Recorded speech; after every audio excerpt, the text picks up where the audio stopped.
हरे कृष्णा। हरे कृष्णा सभी भक्तों को। हरे कृष्ण कृष्णा माता जी। पंचांग प्रणाम। पंचांग प्रणाम। कृष्णा हरे सभी का कृष्णा। बहुत बहुत स्वागत है। आज के सत्र में भक्ति शास्त्री के कोई भजन करिएगा। आप में से कोई भी जो भी करना चाहे, कौन जी करेगा? माता जी। दे दिन क्या मैं बोलूं। मैं करूं हरे माता जी। कृष्णा माता जी, जी जी। सादर प्रणाम। जी सीमा माता जी, आप करना चाह रही हैं? जी जी नहीं माता जी। माता जी, जी प्रणाम करिए। कर रही हूँ मैं तो आपको। अच्छा, तो कौन करना चाह रहा है? जी किसने माता बोल? जी मैं करूं मैं। सुधा माता जी। हाँ सुधा माता जी, आप करिए। हरे कृष्णा माता जी। हरे कृष्णा। जी माता जी। एक मिनट।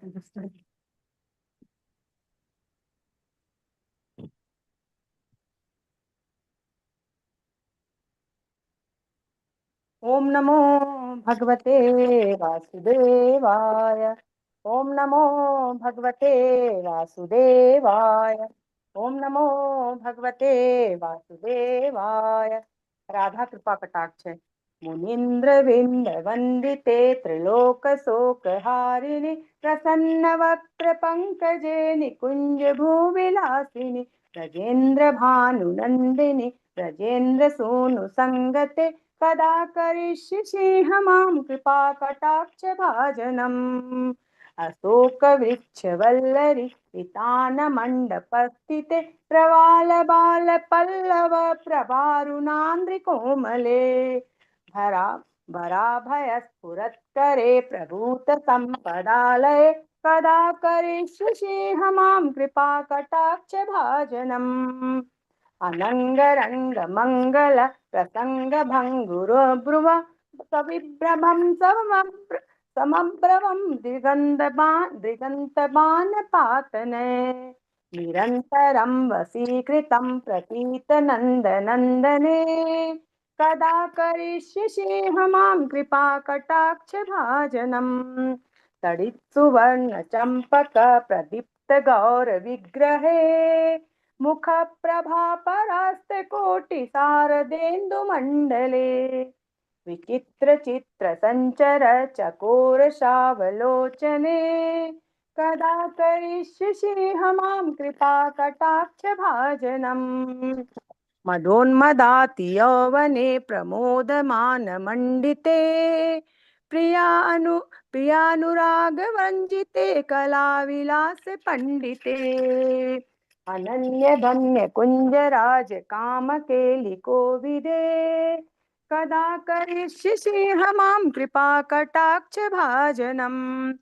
अशेष हाव भाव धीर हीर हार भूषिते प्रभूत सात कुंभ कुंभ कुंभी कुंभ सुस्तिने प्रशस्त मंद हास्य चूर्ण पूर्ण सौख्य सागरे कदा करिष्यसि मां कृपा कटाक्ष भाजनम्।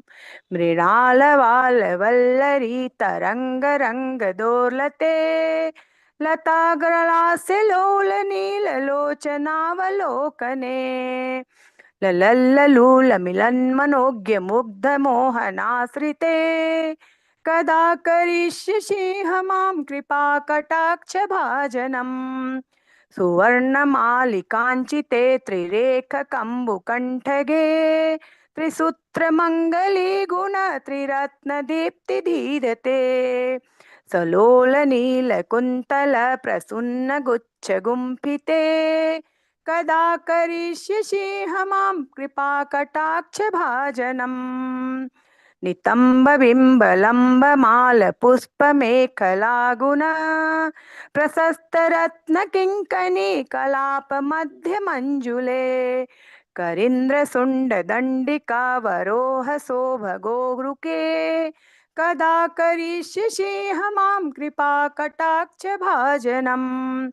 अनेक मंत्र नाद मंजुनूपुरावरस्खलत् समाज राज हंस वंश निक्वनादि गौरवे विलोल हेम वल्लरी विडम्ब चारु चक्रमे कदा करिष्यसि मां कृपा कटाक्ष भाजनम्। अनंत कोटि विष्णु लोक नम्र पद्मजार्चिते हिमाद्रिजा पुलोमजा विरंच जावर प्रदे अपार सिद्धि रिद्धि दिग्ध सत्पदांगुली नखे कदा करिष्यसि मां कृपा कटाक्ष भाजनम् मखेश्वरी क्रियेश्वरी स्वधेश्वरी सुरेश्वरी त्रिवेद भारतीश्वरी प्रमाण शासनेश्वरी मखेश्वरी क्रियेश्वरी स्वधेश्वरी सुरेश्वरी त्रिवेद भारतीश्वरी प्रमाण शासनेश्वरी रमेश्वरी क्षमेश्वरी प्रमोद काननेश्वरी ब्रजेश्वरी ब्रजाधिपे श्रीराधिके नमस्तुते ब्रजेश्वरी ब्रजाधिपे श्रीराधिके नमस्तुते इतीदमद्भुतस्त्वमं निशम्य भानुनन्दिनी करोतु संततं जनं कृपा कटाक्ष भाजनम् भवेत्तदेव संचित त्रिरूपन कर्मनाशनं लभेत्तदा ब्रजेन्द्र सूनुमण्डल प्रवेशनं लभेत्तदा ब्रजेन्द्र सूनुमण्डल प्रवेशनं लभेत्तदा ब्रजेन्द्र सूनुमण्डल प्रवेशनं राकाय च सीताष्टम्यां दशम्यां च विशुद्धि एकादश्यां त्रयोदश्यां य पठे साधक सुधि यं यं कामयते कामं तमाप्नोति साधक राधा कृपा कटाक्षन भक्ति स्यात् प्रेम लक्षणा रुधग्ने नाभिधग्ने हृदय धग्ने कंठ धग्ने राधा कुंडल जले स्थिता या पठे साधक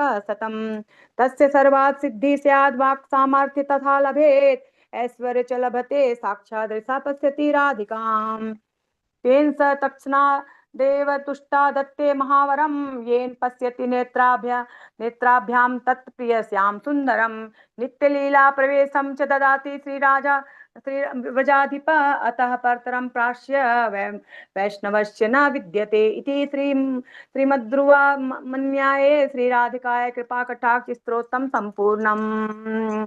हरे कृष्ण कृष्ण कृष्ण हरे हरे हरे राम राम राम हरे हरे। अनंत कोटि वैष्णव वृंद की जय। नामाचार्य हरिदास ठाकुर जी की जय। भक्ति वेदांत आचार्य तिल प्रपात की जय।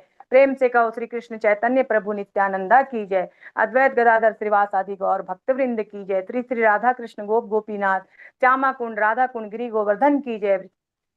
वृंदावन धाम की जय। मथुरा धाम की जय। नवदीप धाम की जय। जगन्नाथपुरी धाम की जय। गंगा मैया की जय। यमुना मैया की जय।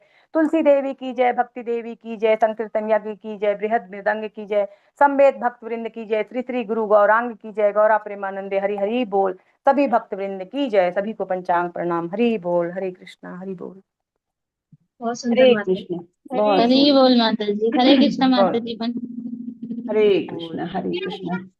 हरे सभी का कृष्ण माता जी, सादर हरे प्रणाम। कृष्ण हरे कृष्ण। हरे हरे कृष्ण कृष्णा माता माता जी। जी। माता जी हरे दंडवत प्रणाम प्रणाम। माता जी। दंडवत प्रणाम। सभी का बहुत बहुत स्वागत है। हरे कृष्णा हरे कृष्णा। सभी का बहुत स्वागत है। तो आज हमारा चौथा सत्र होने वाला है भक्ति शास्त्री का। हरि वाह। दूसरा अध्याय कर रहे हैं हम। हरे कृष्णा जी। तो चलिए हम जल्दी शुरू करते हैं। पहले मैं मंगलाचरण कर लेती हूँ और फिर हम अपना अध्याय आगे चालू करेंगे। ओम नमो भगवते वासुदेवाय। ओम नमो भगवते वासुदेवाय। ओम नमो भगवते वासुदेवाय। ओम अज्ञानतिमिरान्धस्य ज्ञानाञ्जनशलाकया चक्षुरुन्मिलितं येन तस्मै श्रीगुरवे नमः। श्रीचैतन्यमनोभीष्टं स्थापितं येन भूतले स्वयं रूपः कदा मह्यं ददाति स्वपदान्तिकं। वन्देऽहं श्रीगुरो श्रीयुतपदकमलं श्रीगुरुन् वैष्णवांश्च श्रीरूपं साग्रजातं सहगण रघुनाथान्वितं तं सजीवं साद्वैतं सावधूतं परिजनसहितं कृष्णचैतन्यदेवं श्री राधा कृष्ण पादान् सहगण ललिता श्री विशाखान्वितांश। हे कृष्ण करुणा सिंधु दीन बंधु जगतपते गोपेश गोपिका कांत श्री राधा कांत नमोस्तुते। तप्त कांचन गौरांगी राधे वृंदावनेश्वरी वृषभानुसुते देवी प्रणमामि हरिप्रिये। नमो विष्णुपदाय कृष्णपृष्ठाय भूतले श्रीमते भक्ति वेदांत स्वामी इति नामिने। नमस्ते सारस्वती देवे गौरवाणी प्रचारिणे निर्विशेषा शून्यवादी पाश्चात्य देशतारिणी।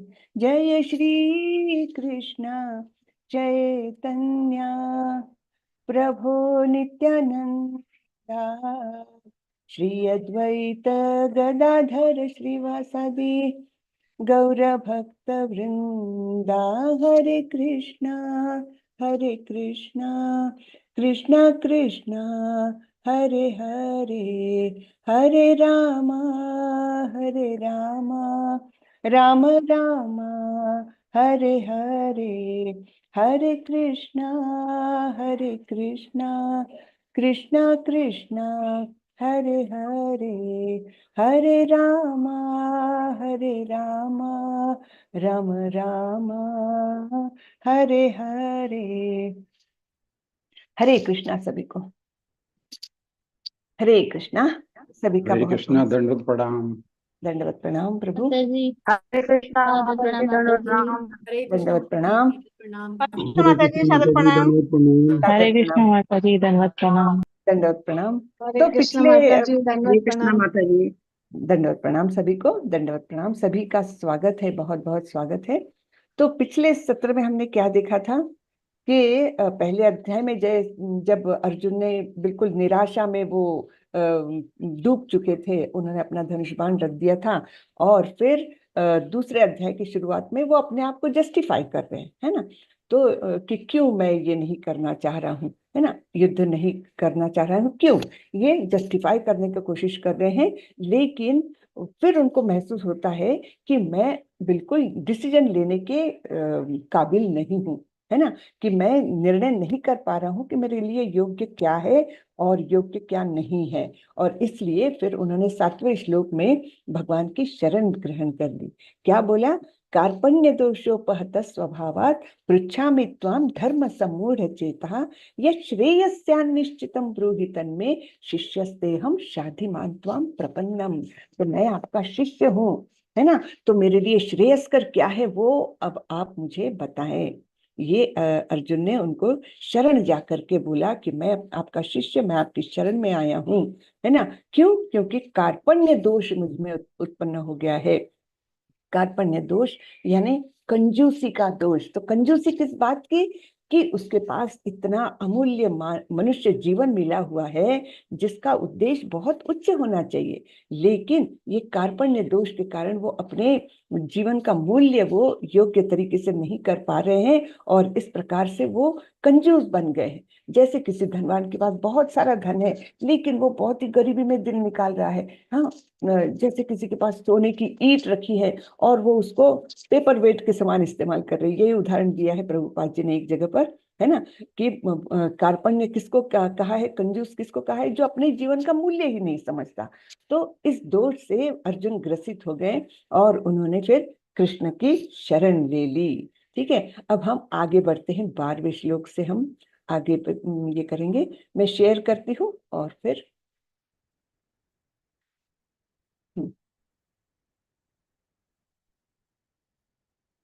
तो श्रीला प्रभुपाद की जय। श्रीला प्रभुपाद हमारे इस्कॉन के संस्थापक आचार्य, जिनके मार्गदर्शन पर संपूर्ण इस्कॉन की गतिविधियां चलती है। और प्रणाम है नामनिष्ठा दास प्रभु जी को भी, जिनके कारण हम अपने अपने घर में बैठकर बहुत ही सुविधा से ये सारे पाठ्यक्रम निःशुल्क हम कर पा रहे हैं, है ना। तो इस प्रकार हम सभी को प्रणाम करते हैं, हमारे आचार्य और हमारे शिक्षा गुरु नामनिष्ठा दास प्रभु जी को। इस्कॉन मंगलुरु के राधा गोविंद का स्मरण करते हुए हम आगे बढ़ते हैं। तो ये है हमारा यूनिट 1, इकाई 1 है, जिसमें 1 से लेकर 6 अध्याय भगवत गीता के हम पढ़ने वाले हैं। ये आज का चौथा सत्र है और इसमें हम ये 12 से लेकर 48 श्लोक तक कवर करने का प्रयत्न करने वाले हैं। तो पिछले इसकी हम थोड़ा सा रिकैप करते हैं पिछले सत्र का। तो उसमें हमने वर्णाश्रम धर्म के सिद्धांतों की व्याख्या की है। फिर संबंधित अर्जुन के वर्णाश्रम धर्म के सिद्धांतों से न लड़ने के कारण, है ना, तो वर्णाश्रम धर्म के सिद्धांतों के कारण अर्जुन ने क्या किया था, धर्म क्या है, धर्म से अपने आप को जोड़ करके वो बोल रहे थे मैं युद्ध नहीं करूंगा, है ना, मैं कैसे अपने सगे संबंधियों को मार सकता हूँ, मुझे पाप लगेगा, मुझे उन पर दया आ रही है। तो ये सारे जो है, सारे बातें जो किससे जुड़ी हुई है, उनके देह से जुड़ी हुई है ना। तो इस प्रकार वो वर्णाश्रम धर्म के सिद्धांत को तो वो जान रहे हैं, लेकिन फिर भी सर्वोच्च उद्देश्य क्या है उस जीवन का, उनके कार्य क्षेत्र में सर्वोच्च परिस्थिति कौन सी है, ये वो समझने के काबिल नहीं रहे थे, असमंजस में वे पड़ गए थे, है ना। तो इस प्रकार उन्होंने ये कारण बताए थे कि मुझे दया आ रही है, मुझे पाप लगेगा, मुझे कोई सुख नहीं मिलेगा और कुल धर्म का नाश हो जाएगा, स्त्रियां दूषित हो जाएंगी, अवांछित संतानों से समाज दूषित हो जाएगा, ऐसे उन्होंने कारण बताए थे। फिर हमने चर्चा की थी कि कैसे अर्जुन की दुविधा और कृष्ण के प्रति, एक मिनट, कृष्ण के प्रति समर्पण से लिए गए सामान्य सिद्धांत कृष्ण भावनामृत के हमारे अपने अभ्यास के लिए प्रासंगिक है। तो इस पर हमने थोड़ी चर्चा की थी पिछले सत्र में, कि जो सामान्य सिद्धांत कौन से थे। सबसे पहले वो असमंजस में जब पढ़े, उनको जब ये पता चल गया कि मैं निर्णय लेने के काबिल नहीं, तब उन्होंने अपने गुरु की शरण ली थी, कृष्ण की शरण ली थी। और यही कृष्ण भावनामृत में हमारे अभ्यास के लिए बहुत आवश्यक है कि हम किसी गुरु की शरण ले, है ना। गुरु के बिना ज्ञान कहाँ से आए, हाँ। तो कृष्ण हमको गुरु से मिलाते हैं और गुरु हमको कृष्ण से मिलाते हैं। तो इस प्रकार ये बताया गया है कि ये कृष्ण भावनामृत के लिए ये अर्जुन की जो परिस्थिति है उसकी हमने समीक्षा करनी चाहिए, उसका हमने अभ्यास करना चाहिए और अपने जीवन में उसको लागू करना चाहिए, इस प्रकार कि हम भी योग्य प्रामाणिक गुरु की शरण ले और उनका मार्गदर्शन प्राप्त करें। बराबर है ना। आगे हम बढ़ते हैं।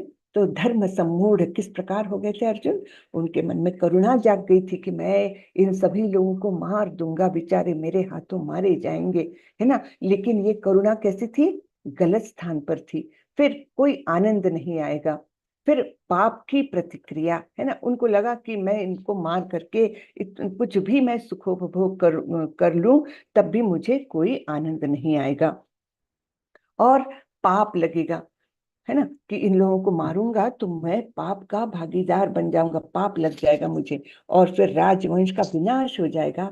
और वे असमंजस में पड़ गए थे। ये सब हमने अच्छे से देखा है। तो कृष्ण ने अर्जुन के करुणा के तर्क को पराजित किया।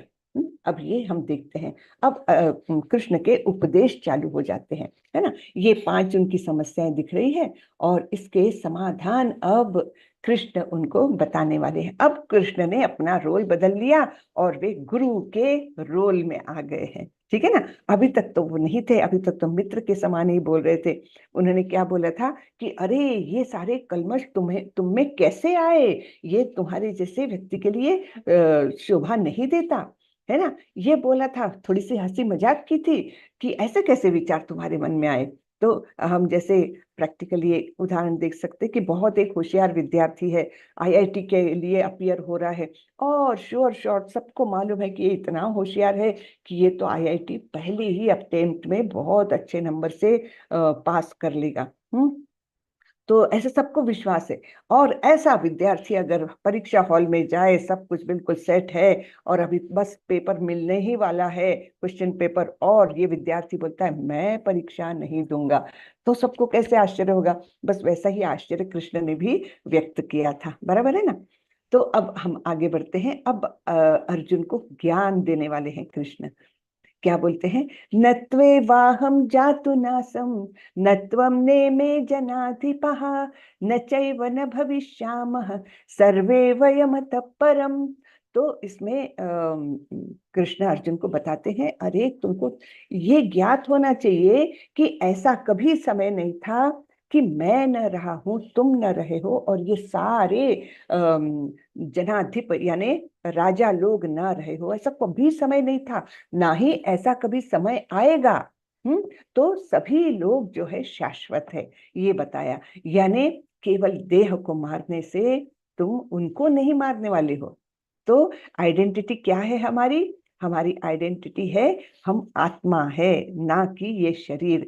तो यहाँ पर प्रभुपाद जी ने उदाहरण दिया था कि जैसे कोई डूबते हुए इंसान के हम कपड़े बचा लेते हैं तो कोई फायदा है क्या? वो व्यक्ति तो मर रहा है। वैसे ही कोई व्यक्ति का आध्यात्मिक अधपतन हो रहा है, उसको अपने जीवन का मूल्य नहीं समझ रहा है, जीवन का उद्देश्य उसने खो दिया है, तब केवल उसके शरीर को बचा करके हम उसका फायदा नहीं कर रहे हैं, हमने उसके आत्मा का उत्थान करना चाहिए, है ना।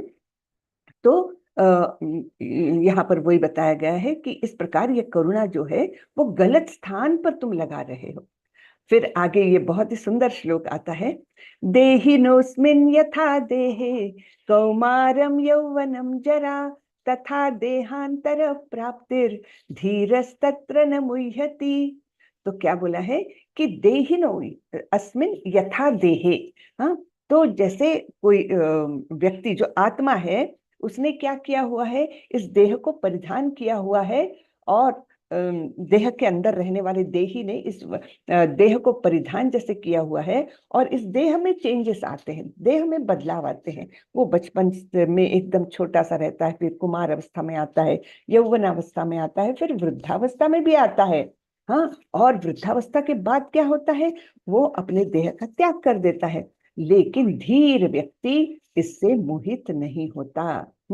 धीर यानी जिसको वास्तविकता का ज्ञान है, हाँ, जिसको पता है कि आत्मा परमात्मा पदार्थ इनमें क्या भेद है, उस व्यक्ति को धीर कहा जाता है, ज्ञान है उसको, है ना। तो ऐसा ज्ञानी व्यक्ति, धीर व्यक्ति ऐसे परिवर्तन से मोहित नहीं होता। धीरस तत्र न मुह्यति, ठीक है ना। तो ये सारे चेंजेस किस में आते हैं? आत्मा में आते हैं क्या? नहीं, देही में नहीं आते, देह में आते हैं। चेंजेस, सारे बदलाव जो है वो देह में आते हैं, देही वैसा ही रहता है। तो इस प्रकार ऐसा व्यक्ति, धीर व्यक्ति इससे मोहित नहीं होता, इन परिवर्तनों से। फिर आगे बढ़ते हैं, न जायते म्रियते वा कदाचिन नायं भूत्वा भविता वा न भूयः अजो नित्यः शाश्वतोऽयं पुराणो न हन्यते हन्यमाने शरीरे। तो इस प्रकार यहाँ पर विस्तृत ज्ञान किसके बारे में दिया है? कृष्ण ने आत्मा के बारे में ये सारा ज्ञान दिया है। तो न जायते न म्रियते वा कदाचिन, यानी इसका तो ना कभी जन्म होता है, ना इसकी कभी मृत्यु होती है, ना पहले हुई थी ना आगे कभी होगी। ना जन्म होगा, पहले नहीं हुआ है, आगे भी नहीं होगा, न मृत्यु पहले हुई थी ना आगे होगी, है ना। इस प्रकार न भूतवा नायम भूतवा भविता वा न भूयः अजो नित्यम शाश्वतो यम पुराणो, यानी इसका कभी जन्म नहीं होता है, ये शाश्वत है, अविनाशी है, हाँ शाश्वत है, और ये बहुत पुरातन है। पुराणो, इसका आदि कब हुआ, शुरुआत कब हुई, किसी को नहीं पता, ये अत्यंत पुराण है। और न हन्यते हन्यमाने शरीरे, यानी शरीर को मारने के बाद भी ये नहीं मरता। ये कौन? आत्मा, है ना। तो इस प्रकार ये 12, 13 और ये 20वां श्लोक लिया है। इसमें क्या बताया है? आत्मा के बारे में बताया है। नत्वे वाहम जातु न सम। इसमें और एक बात हमको पता चलती है, पहले वाले 12वें श्लोक में, क्या कि सब इंडिविजुअल व्यष्टि आत्माएं हैं। ये नहीं कि मृत्यु के बाद हम मर्ज हो जाएंगे, भगवान से, परमात्मा से मर्ज हो जाएंगे, एक हो जाएंगे, विलय, उसमें हमारा विलय हो जाएगा, ऐसा नहीं है। ये विलय की जो संकल्पना है ये मायावादियों की है। वो लोग क्या बोलते हैं कि जब हमारा मृत्यु हो जाएगा, जब हमको मुक्ति मिलेगी तो हमारा विलय हो जाएगा, हम परमात्मा से जुड़ जाएंगे। जैसे एक चम्मच में पानी है, हाँ, वो अगर समुद्र में डाल दो तो फिर उसकी आइडेंटिटी खत्म हो जाती है, उस बूंद भर पानी के, उस चम्मच भर पानी की आइडेंटिटी खत्म हो जाती है। तो ऐसा मायावादियों का तर्क है, लेकिन हम लोग हमारे संप्रदाय में ये बिल्कुल इसको मानते नहीं है। हमारी आइडेंटिटी, हर आत्मा की आइडेंटिटी ये हमेशा बरकरार रहती है, और उसकी पुष्टि ये श्लोक पूर्णतः करता है।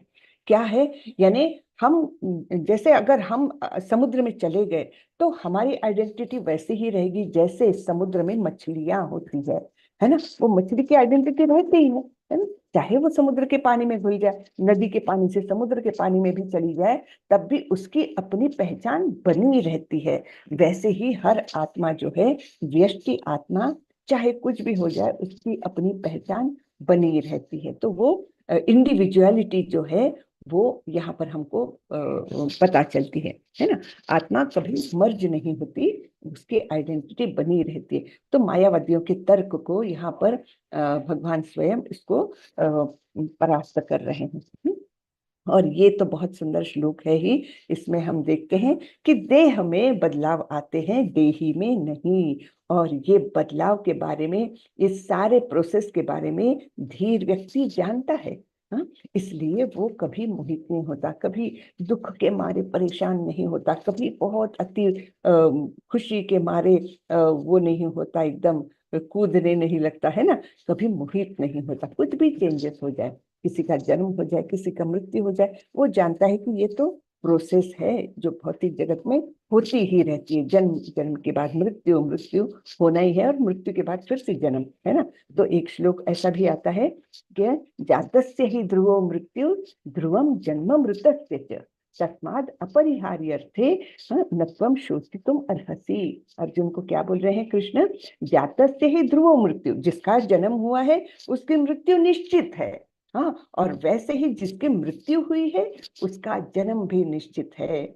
जातस्य ही ध्रुवो मृत्यु, ध्रुव यानी निश्चित। हाँ, तो जातस्य जिसका जन्म हुआ है उसकी मृत्यु निश्चित है। एंड ध्रुवम जन्म मृतस्य च, तो जो मृत हो गया है, जो मृत्यु को प्राप्त हो गया है, उसका भी जन्म होना निश्चित है।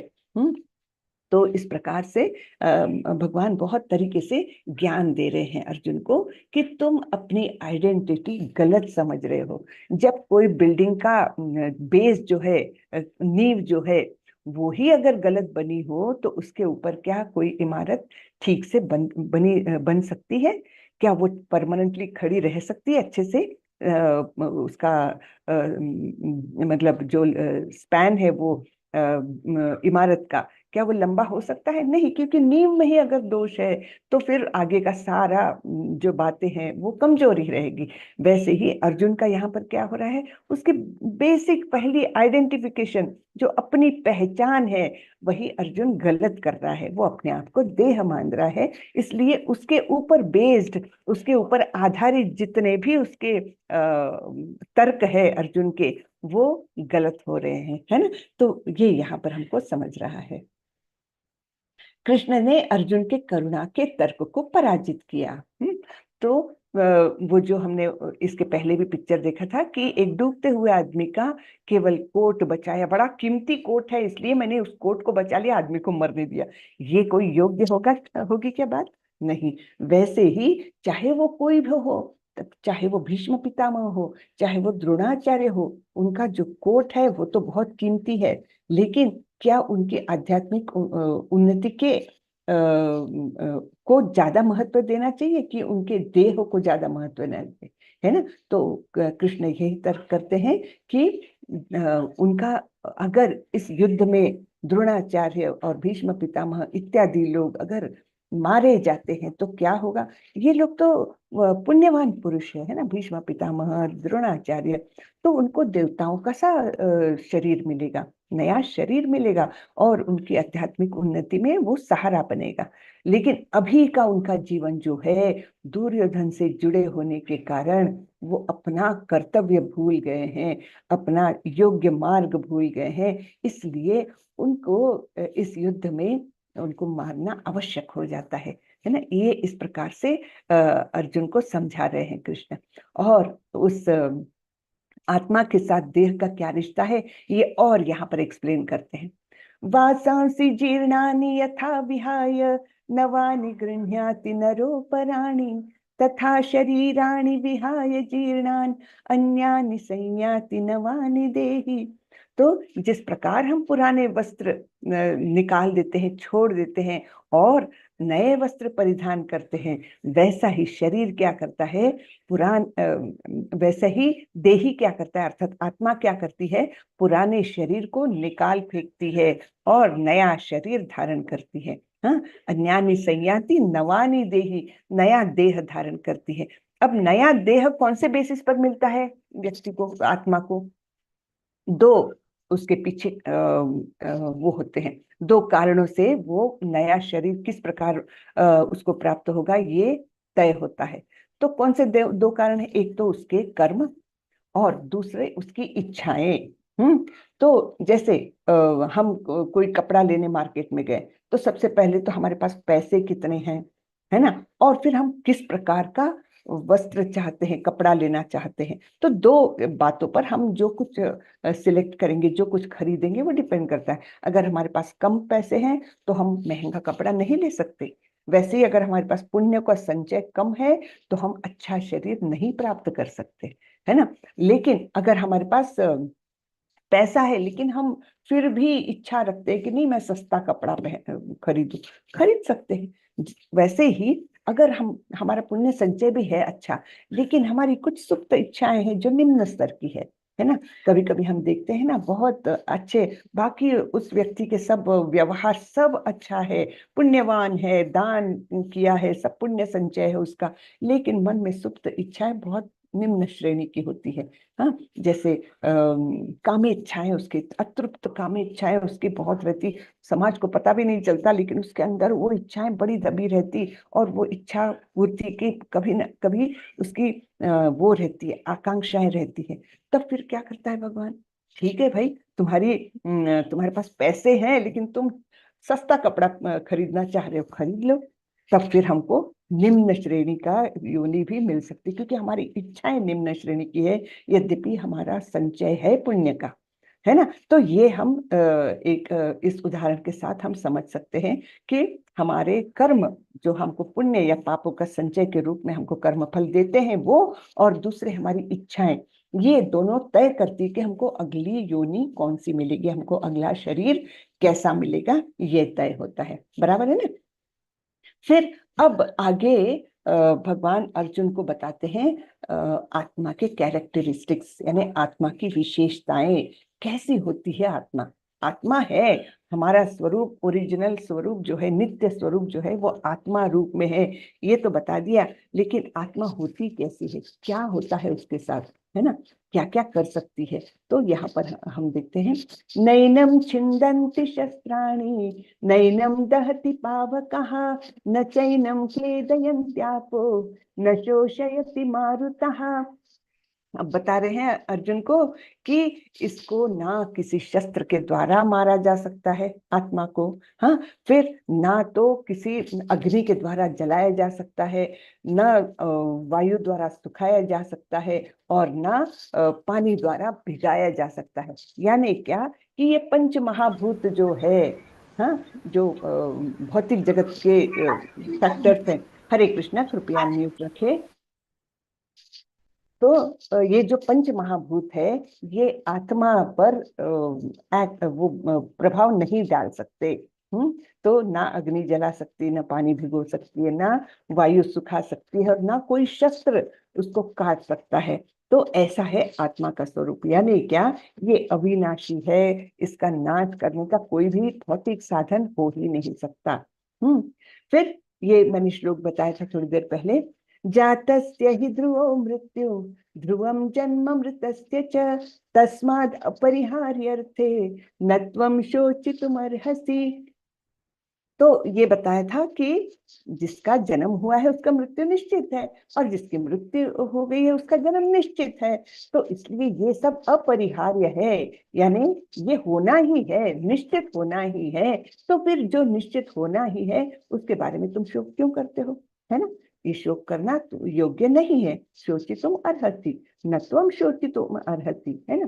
फिर देहि नित्यम अवध्योयम देहे सर्वस्य भारत तस्मात् सर्वाणि भूतानि न त्वं शोचितुम अर्हसि। तो देही जो है वो अवध्य है, यानी उसका वध नहीं किया जा सकता, अर्थात आत्मा का कभी भी वध नहीं किया जा सकता, आत्मा की कभी भी मृत्यु नहीं होती। लेकिन देह सर्वस्य भारत, यानी देह का ये होता है, देह को मृत्यु आती है, देह का जन्म होता है ना, और ये सभी जीवों के लिए लागू होता है। तो इसलिए तुम शोक क्यों करते हो अर्जुन, है ना। तो इस प्रकार का ज्ञान देकर करुणा के तर्क को पराजित कर रहे हैं। ये सारे श्लोक किस लिए है कि अर्जुन का जो तर्क था कि मुझे बहुत दया आ रही है इन लोगों पर, मेरे मन में करुणा जाग रही है ना, मैं इन लोगों को मार दूंगा, बेचारे लोग मारे जाएंगे मेरे हाथों, ये जो करुणा थी उसका पूरी तरह से खंडन कर रहे हैं भगवान।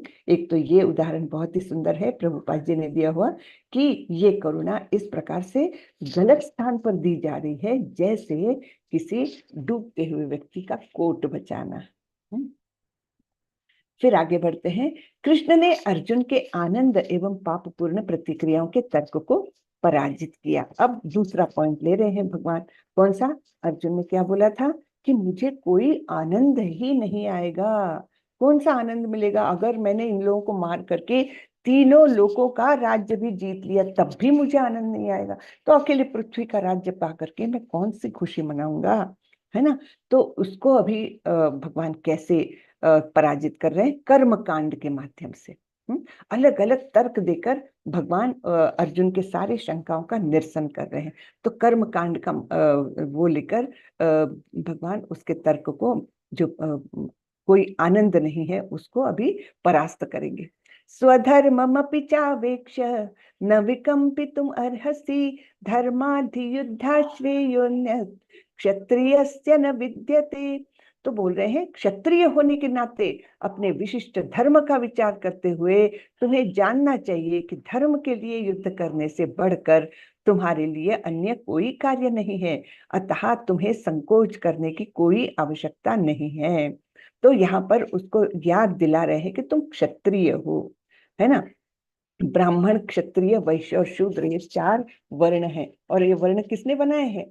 भगवान ने स्वयं बनाए हैं। 4थे अध्याय में भगवान बताएंगे कि चातुर्वर्ण्यम मया सृष्टम, ये 4 वर्ण जो है इनकी निर्मित मैंने की है। हाँ, तो ये क्षत्रिय है, क्षत्रिय कुल में उत्पन्न हुए हैं और स्वभाव से भी क्षत्रिय है, वीर योद्धा है अर्जुन, है ना। तो तुम पूरी तरह से क्षत्रिय हो, उस कुल में भी जन्मे हो और स्वभावता भी तुम क्षत्रिय हो। तो इस प्रकार अपने विशिष्ट धर्म का विचार करते हुए तुम्हें जानना चाहिए कि धर्म के लिए युद्ध करने से बढ़कर तुम्हारे लिए कोई अन्य कार्य है ही नहीं। तो क्षत्रिय का काम है धर्म के लिए युद्ध करना, है ना। क्षत्रिय को कैसे हम पहचानते हैं? क्षत्र त्रायते इति क्षत्रिय, है ना। क्षत्र यानी किसी को नुकसान पहुंचाना, किसी के लिए किसी को हानि पहुंचाना, है ना। क्षत्र त्रायते इति क्षत्रिय। तो ऐसा तुम्हारा ये है, तो तुम धर्म के लिए युद्ध करने वाले हो। इससे बड़ा तुम्हारे लिए कोई काम हो ही नहीं सकता अर्जुन, अतः तुमको कोई संकोच करने की आवश्यकता नहीं है, तुम युद्ध करो। तो इस प्रकार कृष्ण उनके एक एक तर्क को पराजित कर रहे हैं। फिर और आगे क्या बोलते हैं? कर्मकांड का ही सहारा लेकर। कर्मकांड क्या है? देखिए, वेदों के 3 हिस्से होते हैं। कौन से? पहला है कर्मकांड, दूसरा है ज्ञान कांड और तीसरा है उपासना कांड। अब जैसे एक स्कूल में बच्चे हैं, तो सारे बच्चे एक जैसे तो नहीं होंगे, कोई 1st स्टैंडर्ड में होगा, कोई 5th में होगा, कोई 10th में होगा, है ना। तो उनके लिए अलग अलग टेक्स्ट बुक्स होती है। एक ही टेक्स्ट बुक होती है क्या पूरे स्कूल के लिए? नहीं, अपने अपने स्टैंडर्ड के अनुसार हर बच्चे को उसका अभ्यासक्रम जो है वो अलग अलग मिलता है। वैसे ही समाज में भी अलग अलग प्रकार के मनुष्य होते हैं।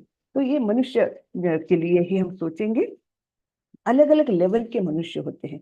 कोई बिल्कुल ही उनकी चेतना उतनी प्रगत नहीं होती है, उनका मतलब क्या बोलेंगे, उनकी सोच उतनी प्रगत नहीं होती है। तो उनको आध्यात्मिक मार्ग में प्रगति करने के लिए पहली इनिशियल स्टेप्स क्या है? कर्मकांड। तो एकदम इनिशियल स्टेजेस है। तो कर्म कांड के माध्यम से, कर्म कांड में सकाम कर्म होते हैं। जैसे मुझे धन प्राप्ति की आवश्यकता है तो मैं ये करूंगा, ये यज्ञ करूंगा, या मेरी हेल्थ खराब हो रही तो मैं सूर्य देव की पूजा करूंगा, है ना। तो ये सारे कर्म कांड, यज्ञ है, दान है, सारे ये आते हैं कर्म कांड में आते हैं, और वो सकाम होते हैं ना, कोई इच्छा की तृप्ति के लिए। लेकिन चलिए, कुछ ना कुछ तो वो नियम में बंध रहा है, कुछ न, अपनी इच्छा की पूर्ति के हेतु ही सही, लेकिन कुछ ना कुछ वो उसकी प्रगति हो रही है ना। बिल्कुल ही कुछ ना करने से तो अच्छा कुछ तो करे, अच्छा पॉजिटिव काम करे। तो इसलिए पहली लेवल होती है कर्म कांड की। उसके बाद फिर ज्ञान कांड आता है, थोड़ा सा उसमें और मैच्योरिटी आ जाएगी, है ना, वो और प्रगत हो जाएगा, उसकी चेतना प्रगल्भ हो जाएगी, पाप कर्मों से वो निवृत्त होने लग जाएगा। तब कहीं जाकर ज्ञान कांड, और फिर और भी बहुत उसकी चेतना शुद्ध होने लगती है, तब फिर उपासना कांड। तो ये कर्म कांड यानी बेसिक है, ठीक है। तो वहां पर क्या बताते हैं, अवाच्य वादांश बहुन वदिष्यन्ति तवाहिताः निंदन्तस्तव सामर्थ्यम ततो दुःख तरन्नु किम। तो अब बता रहे हैं कि तुम्हारे शत्रु अनेक प्रकार के कटु शब्दों से तुम्हारा वर्णन करेंगे और तुम्हारे सामर्थ्य का उपहास करेंगे। तो अगर तुमने युद्ध नहीं किया, क्षत्रिय होते हुए भी युद्ध नहीं किया, तो क्या लोग तुम्हारी वाहवाही करेंगे? ऐसा तुमको लगता है? हाँ, कि अरे वाह, देखो कितना अच्छा महान व्यक्ति है अर्जुन, कि वो युद्ध छोड़कर निकल गया क्योंकि उसके मन में करुणा जाग गई। ऐसे लोग कहेंगे क्या? वाहवाही करेंगे तुम्हारी? नहीं, तुम्हारे शत्रु अनेक प्रकार के कटु शब्दों से तुम्हारा वर्णन करेंगे, है ना। क्या बोलेंगे? अरे ये तो डरपोक था, शक्तिहीन हो गया था, है ना, तो इसलिए ये युद्ध करने से मना कर रहा है, करुणा वगैरह तो केवल बहाना है ना। और तुम्हारे सामर्थ्य का उपहास करेंगे। तुम्हारे लिए इससे दुखदाई और क्या हो सकता है? तो क्षत्रिय, जो इतना बलवान क्षत्रिय, इतने उच्च कुल में उत्पन्न हुआ है, उसके बारे में अगर कोई लोग ऐसी बातें करेंगे तो उसको सबसे ज्यादा दुख होगा, है ना। ना तो वो कमजोर है ना, ना वो डरपोक है, कुछ भी नहीं है, लेकिन अगर लोग इस शब्दों में उसके बारे में वर्णन करेंगे तो उसको ये अत्यंत दुखदाई होगा, है ना। फिर क्या बोल रहे हैं, हतो वा प्राप्स्यसि स्वर्गम जित्वा वा भोक्ष्यसे महिम तस्माद् उत्तिष्ठ कौन्तेय युद्धाय कृत निश्चयः। हे कुंती पुत्र, तुम यदि युद्ध में मारे जाओगे तो स्वर्ग प्राप्त करोगे, या यदि तुम जीत जाओगे तो पृथ्वी के साम्राज्य का भोग करोगे। अतः दृढ़ संकल्प करके खड़े हो और युद्ध करो। तो यहाँ पर भगवान उसको सत्य परिस्थिति बता रहे। क्षत्रिय का वो है, धर्म है युद्ध करना, धर्म युद्ध करना, ये क्षत्रिय का धर्म है ना। तो ये धर्म युद्ध हो रहा है, और इसमें तुम मारे भी जाते हो तब भी क्या होगा, तुमको निश्चित रूप से स्वर्ग लोक प्राप्त होगा, जहां पर प्रचुर मात्रा में इंद्रिय सुख की तुमको उपलब्धि होगी, है ना। स्वर्ग प्राप्त करोगे, वहां पर तुम सुख से रह सकते हो। और अगर जीत गए तो पृथ्वी के साम्राज्य का भोग करोगे। तो दोनों तरफ से चित भी अपनी, पट भी अपनी, है ना। दोनों तरफ से विन विन सिचुएशन है ये तो, है ना। मर भी गए तब भी सुख है, और जीत भी गए तब भी सुख है। तो तुम ऐसे क्यों बोल रहे हो अर्जुन कि तुमको कोई सुख नहीं, है ना। तो इस प्रकार भगवान उनके तर्क को बिल्कुल निष्प्रभ कर रहे हैं, बिल्कुल खत्म कर रहे हैं। अतः दृढ़ संकल्प करके खड़े हो और युद्ध करो। तो कई लोग बोलते हैं ना, अरे भगवत गीता नहीं पढ़नी चाहिए, उसमें तो भगवान युद्ध करना बताते हैं, हिंसा बताते हैं। जी नहीं, ये सब धर्म के लिए है ना, ये हिंसा नहीं है। ये युद्ध करना ये भगवान की इच्छा है, और भगवान की इच्छा सबसे ऊंची चीज है ना। धर्मम तो साक्षात भगवत प्रणीतम। तो भगवान की इच्छा, भगवान के आदेश से ऊपर कोई धर्म नहीं हो सकता। धर्मम तो साक्षात भगवत प्रणीतम। यहाँ तो भगवान स्वयं बोल रहे हैं युद्ध करो, युद्ध करो। तो ये अधर्म कभी नहीं हो सकता, क्योंकि भगवान की वाणी स्वयं ही धर्म की वाणी होती है। बराबर है ना। चलिए, तो कृष्ण ने अर्जुन के तर्कों को परास्त किया। तो करुणा का जो तर्क था, मुझे बहुत दया आ रही है, उसको ज्ञान के साधन से भगवान ने परास्त किया, जो हमने 2.11 to 30 तक देखा, बराबर है। और आनंद और पापी प्रतिक्रिया, ये कर्म कांड का सहारा लेकर भगवान ने क्लियर किया कि ये तुम्हारा धर्म है, तुम क्षत्रिय हो, युद्ध करना तुम्हारा धर्म है। तो दोनों तरह से तुम्हें लड़ना है। तो प्रभुपाद जी बोलते हैं दोनों तरह से तुम्हें लड़ना है। कृष्ण अर्जुन को दुविधा में डालने की कोशिश कर रहे हैं, इस तरह या उस तरह तुम्हें लड़ना होगा। यदि आप सोचते हैं कि आप जीवन की शारीरिक अवधारणा में नहीं है, तो यह मेरा आदेश है, तुम्हें युद्ध करना होगा। अगर आपको लगता है कि आप जीवन की शारीरिक अवधारणा में है, तो आप एक क्षत्रिय है, आपको लड़ना होगा। दोनों तरह से आपको लड़ना होगा। यह कृष्ण का निष्कर्ष है। बहुत सुंदर तरीके से बताया प्रभुपाद जी ने, है ना। क्या बोल रहे हैं प्रभुपाद जी कि आप अगर शारीरिक अवधारणा में नहीं है, यानी आप अगर सोचते हैं कि आप आत्मा है, तो फिर तब भी लड़ो, क्योंकि अरे तुम तो शरीर का ही वध कर रहे हो, आत्मा को तो कुछ होना ही नहीं है ना, इसलिए तुम युद्ध करो।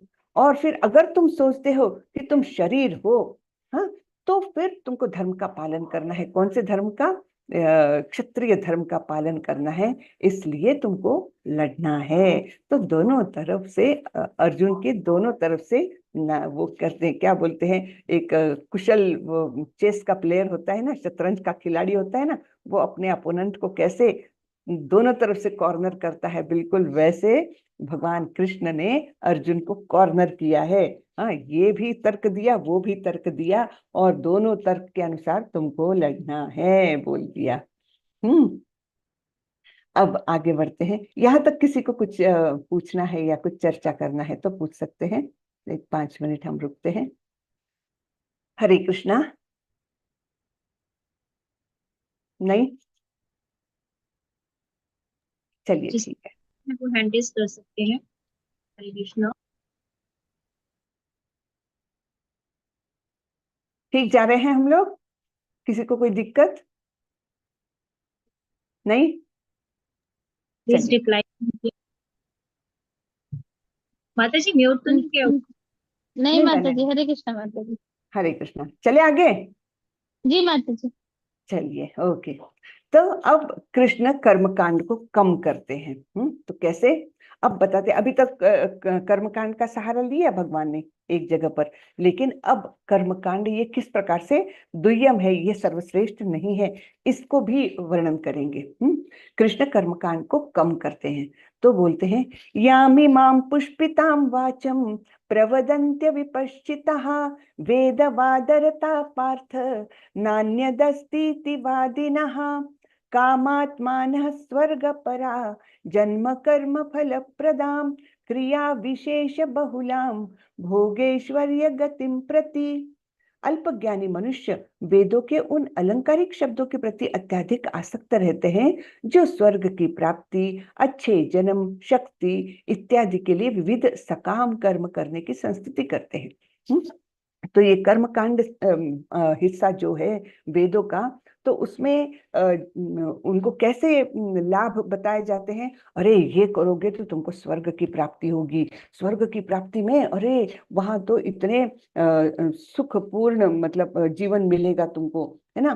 तुमको सुंदर सुंदर चीजें, इंद्रिय भोग की अच्छी अच्छी चीजें तुमको मिलेगी, है ना। अनेक चीजें स्वर्ग में उपलब्ध है।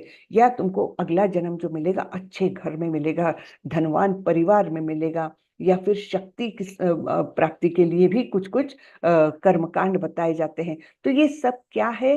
बेसिकली सकाम कर्म करने की संस्तुति करते हैं, लेकिन यानी वेदों में ये ऐसी प्रकार की अलंकारिक भाषा का प्रयोग हुआ है। इंद्रिय तृप्ति तथा ऐश्वर्यमय जीवन की अभिलाषा के कारण वे कहते हैं कि इससे बढ़कर और कुछ नहीं है। तो हम अपने जीवन में भी ऐसे लोगों से बहुत मिलते हैं, है ना, कि जो बोलते हैं मेरा जीवन, मैं बहुत सुखी हूँ। कैसे सुखी हूँ? देखो मेरे पास कितना बढ़िया घर है, और मैं धनवान हूँ, मेरा परिवार इतना अच्छा है, मैं हेल्दी हूँ, शरीर अच्छा स्वस्थ है, और क्या चाहिए इंसान को, मैं बड़ा सुखी हूँ। बोलते हैं ना ऐसे लोग, मैं तो ऐसे लोगों से काफी मिल चुकी हूँ जो बोलते क्या खराबी है भाई, हाँ काय जी के माता लिए जी। काय के लिए ये तुम ऐसा है आत्मा सब वात्मा है। की बात हाँ माता जी ये भी बोलते हैं कि इतना छोटे से क्यों शुरू कर दिया, अभी क्या हाँ एज है। हाँ, करेक्ट, बिल्कुल करेक्ट है ना। तो अरे अभी से काय को करेंगे ना, 70 साल के होने के बाद हम पढ़ेंगे, हरी हरी करेंगे, अभी काय को, अभी तो एंजॉय करने दो। तो ऐसे लोग इंद्र तृप्ति और ऐश्वर्यमय जीवन के प्रति बहुत आकर्षण रहता है ऐसे लोगों को, और उनको लगता है कि इसके परे कुछ भी नहीं, बस ये जीवन यानी मेरा एकदम संतुष्टिपूर्ण जीवन है, ऐसा जीवन सबसे अच्छा। लेकिन हम जानते हैं कि ये सब कितना टेम्पररी है। जब हम ये आत्मा के प्रवास का लंबा टाइम स्पैन जब सोचते हैं तो हमारा जीवन कितना छोटा सा है, लेकिन है बड़ा महत्वपूर्ण, क्योंकि मनुष्य जन्म मिला है ना। मनुष्य जन्म जो 84 लाख योनियों में से केवल 4 लाख योनियां है जो मनुष्य जन्म की है। अब आप बोलोगे 4 लाख कैसे, तो केवल इस ब्रह्मांड में नहीं, अनेक ब्रह्मांडों में भी तो मनुष्य योनियां है। तो ऐसा सब करके 4 लाख योनियां ये डिफाइन की गई है, भागवतम में इसके बारे में वर्णन आता है। तो ऐसा ये बड़ा ही दुर्लभम मानुषम जन्म, तो इसको हमने वेस्ट नहीं करना है छोटा सा स्पैन हमारे हाथ में, लेकिन इसका हमने अच्छा उपयोग करना है। और तो और भगवान ने कितना हमको अच्छा सुंदर आश्वासन दिया है 6 अध्याय में, है ना। भगवान ने बोला है कि कोई बात नहीं, अगर ऐसी साधना करते हुए हम पूर्णतः सफल ना भी होए, आधे रास्ते में हमारा छूट जाए, कुछ कदम आगे चलकर ही हमारा रास्ता छूट जाए, फिर भी वो आपका रास्ता जो है वो वही खत्म नहीं होता। आपको अगले जन्म में फिर से सुविधाएं ऐसी दी जाती है कि आप आगे प्रगति कर सके, है ना। तो ये बड़ा ही सुंदर आश्वासन है हम लोगों के लिए कि चलिए हम जितना भी कर सके करना है, हमको लक्ष्य तो वही है, इसी जन्म में भगवत प्राप्ति हो जाए। लेकिन है बहुत सारी उसमें बीच में वो आ सकते, व्यवधान आ सकते हैं, रुकावटें आ सकती है ना।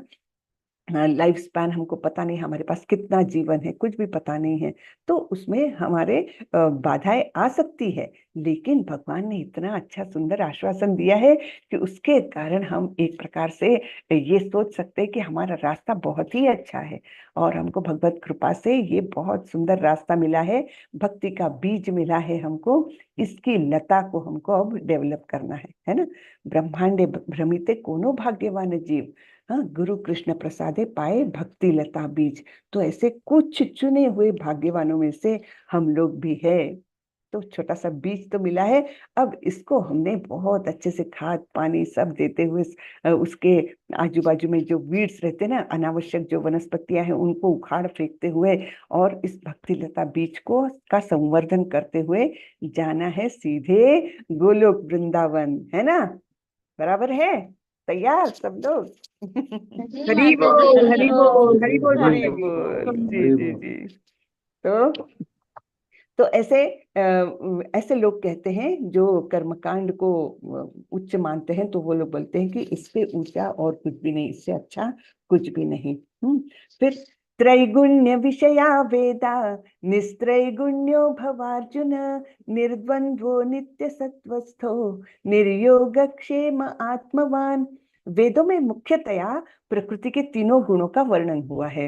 हे अर्जुन, इन तीनों गुणों से ऊपर उठो, समस्त द्वैतों और लाभ तथा सुरक्षा की सारी चिंताओं से मुक्त होकर आत्मपरायण बनो। तो ये 3 गुण क्या है? 3 रस्सियां हैं। संस्कृत में गुण यानी रस्सी ही होता है। तो ये 3 रस्सियों से हमको प्रकृति ने बांधे रखा है। अब उन तीनों में सत्वगुण है अच्छा, सबसे अच्छा है, लेकिन है तो फिर भी जेल के अंदर, है ना, भौतिक प्रकृति में ही है। तो इन तीनों गुणों से ऊपर उठ के हमको गुणातीत होना है, और तब जब गुणातीत होंगे तो हमको ये सब सुख दुख लाभ हानि ये सब चीजें जो है, द्वैत जो है ना, अपोजिट्स जो है जीवन के, यश अपयश, है ना, लाभ हानि सुख दुख, और भी अनेक द्वंद्व होते हैं, तो उनसे हम परे हो जाएंगे, हाँ। और फिर हम सारी चिंताओं से मुक्त हो जाएंगे, और तब हम आत्मोन्नति के बारे में सोच करके उस मार्ग पर हम आगे बढ़ेंगे, है ना। जब हम आत्मपरायण होंगे, आत्मा के विषय में सोचेंगे, अपने नित्य स्वरूप को जानेंगे, तब कहीं हम आध्यात्मिक जीवन में प्रगति कर पाएंगे। जब आत्मा को जानेंगे तो परमात्मा के बारे में सोचेंगे। आत्मा, परमात्मा और फिर ये भौतिक जगत, पदार्थ, ये तीनों के बारे में पूर्णतः ज्ञान होना ही तो वास्तविक ज्ञान बोला गया है। बाकी सारा अज्ञान है। भगवान 13वें अध्याय में बोलते हैं ना कि ये केवल जो है वो ज्ञान है, वास्तविक ज्ञान है, बाकी तो सब अज्ञान है। तो भगवत गीता के 2.45 और 46 श्लोक और तात्पर्य पढ़े। कृष्ण भावनामृत के अभ्यास में वेदों के कर्म कांड विभाजन की प्रासंगिकता पर चर्चा करें। इस्कॉन की प्रथाओं को वैदिक दृष्टिकोण से कैसे अधिकृत किया गया है, तो ये सब हमको अभी पढ़ना है। तो चलिए मैं ब्रेकआउट रूम करती हूँ। आप 45-46 श्लोक पढ़े और इन दोनों पॉइंट्स पर, बिंदुओं पर हम चर्चा करेंगे। ठीक है। तो कितने लोग हैं अभी? 35। 35 में से 2 तो छोड़ दीजिए, 33 है। तो 11-11 लोगों का तो बहुत बड़ा हो जाएगा ग्रुप। 34, ठीक है, 8-8 लोगों का करती हूँ और 2-3 जो स्पेयर हो जाएंगे उनको मैं दूसरे ग्रुप में कोई एडजस्ट कर दूंगी। ठीक है। Breakout rooms, okay.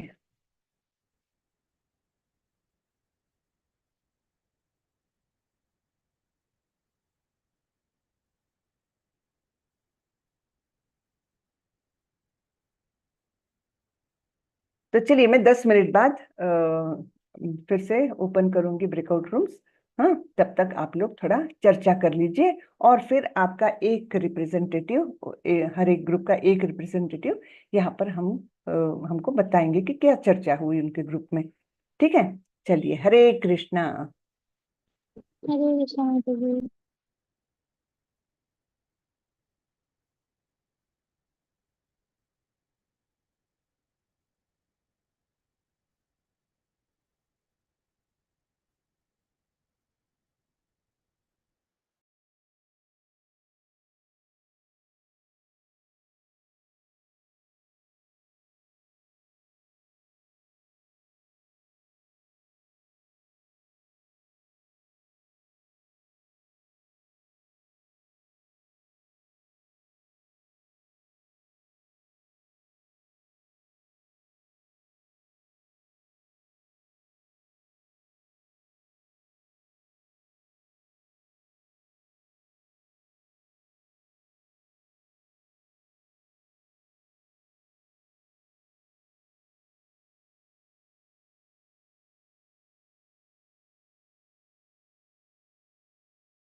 4 लोगों को असाइन नहीं किया हुआ है क्या?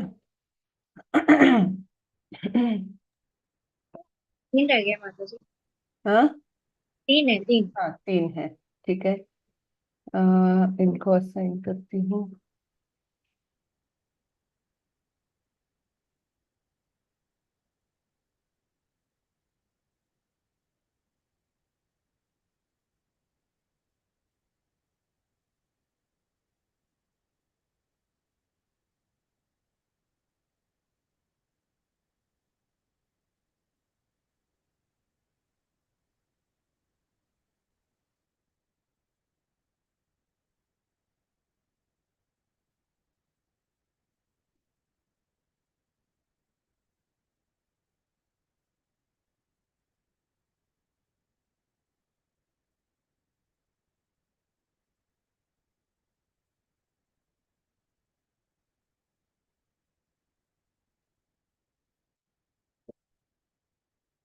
पूजा माता जी, आप ज्वाइन कर लीजिए, मैंने आपको असाइन किया फिर से। हरे कृष्णा। पूजा माता जी।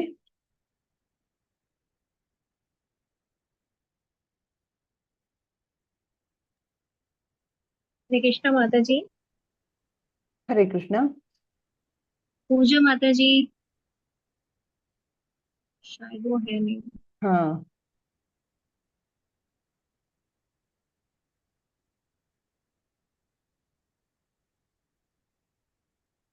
माता जी, मैंने जो टेबल बनाया है उसमें साधना चार्ट काफी लोगों को काय करने के लिए, लेकिन अभी तक 7 हो गया है। किसी ने साधना चार्ट कंप्लीट करके नहीं दिया है। मतलब काफी आपने वो हाँ देखा होगा। हाँ, मैंने देखा, वो मैं बोलती हूँ अभी। बोल दीजिएगा। और माता जी, जी। मैंने किया है कि जिसमें 1 2 3 4 5 6 जो डिवोटीज हैं वो भक्ति रिक्शा में ज्वाइन नहीं है। अच्छा, वो वो में भी दिखाई बोलना नहीं, है। भक्ति रिक्शा ज्वाइन नहीं करा है, तो उनको साधना चार्ट वगैरह पता नहीं चलेगा। हाँ। या इंफॉर्मेशन में साधना उसमें भक्ति रिक्शा में डालती हूँ तो वो उनको इन्फॉर्मेशन नहीं मिल पाई। और अच्छा अगर वो कुछ क्वेरी करना चाहेंगे, क्योंकि उसमें तो कोई भी कुछ भी पूछ लेता है, प्रश्न कर लेता है, यहाँ पे तो एडमिन ही कर सकते हैं ना, तो वो फिर उस सेवा से वंचित रह जाएंगे। जी जी। जी, तो थोड़ा वो उसका भी कर दीजिएगा माता जी। बाकी और कुछ बताइए, इंस्ट्रक्शंस हो तो। नहीं, बाकी तो अभी चल रहा है ठीक ठाक। अपना पहला असाइनमेंट कब दिया जाएगा? दूसरे चैप्टर के बाद ना? नहीं नहीं, हाँ। 1 से 6 तक माता जी। नहीं, वो तो पूरा यूनिट हो जाएगा, लेकिन फर्स्ट असाइनमेंट मुझे लगता है दो, यानी वो ओपन बुक असाइनमेंट। ओपन हाँ बुक वो असाइनमेंट लाइक शायद हाँ, 1 से 6, 1 से 6। उसके बाद ही। हाँ अच्छा। जी। अच्छा, मुझे एक ऐसा लगा कि दूसरे अध्याय के बाद एक छोटा असाइनमेंट रहेगा, होम असाइनमेंट, यानी ओपन बुक वाला।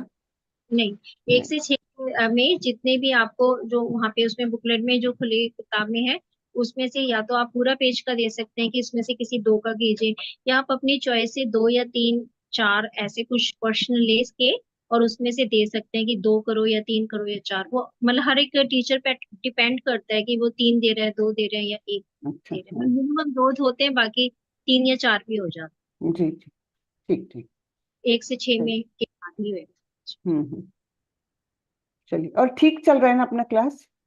हाँ जी, हाँ जी। है ना? बाकी सब ठीक है। 3 बैचेस चल रहे हैं। तीन हम्म। बैचेस में वो पढ़ते हैं, एक शाम 7 बजे की शिफ्ट का है, एक 8 बजे और एक सुबह की शिफ्ट। तो जिन डिवोटीज को कोई पाबंदी नहीं है, जिनको जिस भी क्लास में जाना है वो जा सकते हैं, पढ़ सकते हैं, अच्छा पढ़ रहे अच्छा। हैं। हाँ, कोई ऐसा नहीं है कि उनको 7 वाला बैच वाला 8 में नहीं आ सकता, या 8 वाला बैच वाला सुबह अच्छा की। मतलब जिसको जो कंफर्टेबल है, लेट नाइट आ रहे हैं तो सुबह अर्ली मॉर्निंग भी क्लास चल रही है भक्ति भिक्षा की, तो वहां भी ज्वाइन कर सकते अच्छा, भक्ति वृक्ष, ओके। हैं। 3 डिवोटीज जो है मेन हेड है वो चला अच्छा, कौन कौन चला रहे हैं, जस्ट नाम बता। रहे हैं। गोयल जी हाँ। हैं, कौन? एक परवेश गोयल, परवेश गोयल और? अच्युत्य अनुराग दास हाँ जी हैं, हाँ। और दूसरा बीना माता जी है। अच्छा उनका पूरा नाम है वसुधा दयावती देवी दास। अच्छा। हाँ जी। और मैंने उसमें अटेंडेंस लिंक अलग से बनाया हुआ है, जो कि वो फिलअप करते हैं अटेंडेंस लिंक। और उनको भी यही बताया हुआ है कि 1 घंटा खत्म होने से 10 या 15 मिनट पहले ही डालें, नहीं अच्छा, तो डिवोटी क्या करते हैं, अटेंडेंस लगा के चले जाते फिर हैं चले वो। जाते हैं। बाकी उसमें मैंने बोला है कि जो हम श्लोका नंबर बताते हैं वो भी पढ़ें, और हम्म। जो क्वेश्चन आंसर है उसको भी देखते रहे, असाइनमेंट के साथ बाय साथ क्वेश्चन आंसर करते रहें, क्योंकि एकदम करेक्ट। से एग्जाम आएगा तो उनको फिर दिक्कत रहेगी। जी जी। वो भी जो है डिस्ट्रीब्यूट करके सबको एक एक दो दो डिस्ट्रीब्यूट कर लें, फिर उस आंसर को कंबाइन करें और अपने हम्म एक पेज बना लो अपना, उससे लर्न। हम्म। और करेक्ट। श्लोका भी हद का है कि लर्न। हाँ, श्लोक को कौन से लर्न करने हैं, उसकी लिस्ट है क्या? वो दे दी एक है सौ क्या हमको? जी। 108? हाँ, अगर मुझे मिलेगी तो मैं ग्रुप में डाल। हाँ।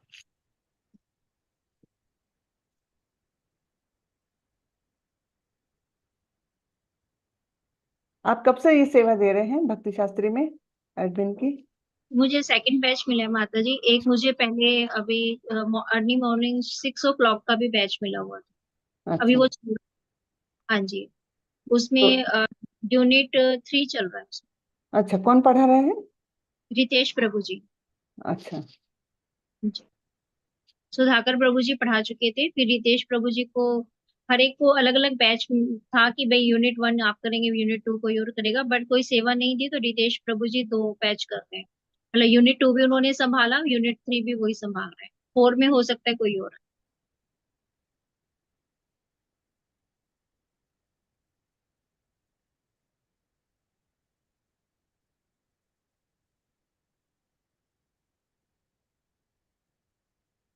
आपने दीक्षा कब ली है माता जी? माता जी मेरी जानवी माता जी की जब दीक्षा हुई थी उसके 1 महीने बाद ही मेरी हो गई थी। उनकी 7 अच्छा। अक्टूबर में हुई थी, मेरी 7 नवंबर में हो गई। हाँ, अच्छा, मायापुर में। हाँ जी। आपकी मायापुर में हुई, हाँ आपने बता।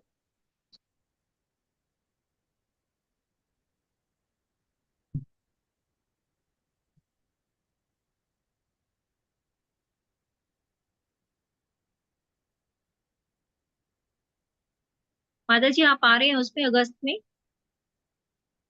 8 अगस्त में हाँ, माया वहां 8 अगस्त अभी तक मतलब तय नहीं किया है, अभी देखती हूँ मैं। तो अभी तक तय नहीं किया। आप जा रहे हो?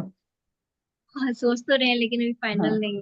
हाँ, मैं अभी होकर आई हूँ एक तो, अभी पिछले ही महीने में गई थी, तो 4 दिन रहकर आई। वो बहुत मेरे अच्छा लगा तब तो, हाँ। अभी फिर से देखती हूँ जैसे मौका मिले।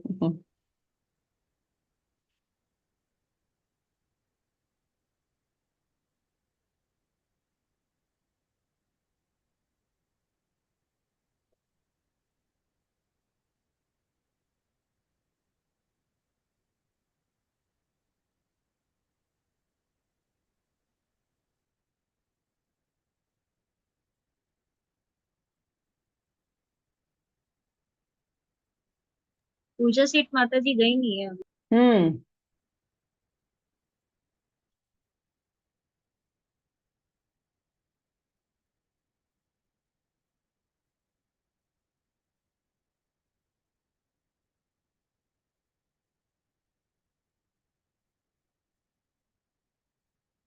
चलिए बुला लेती हूँ, 10 मिनट हो गए।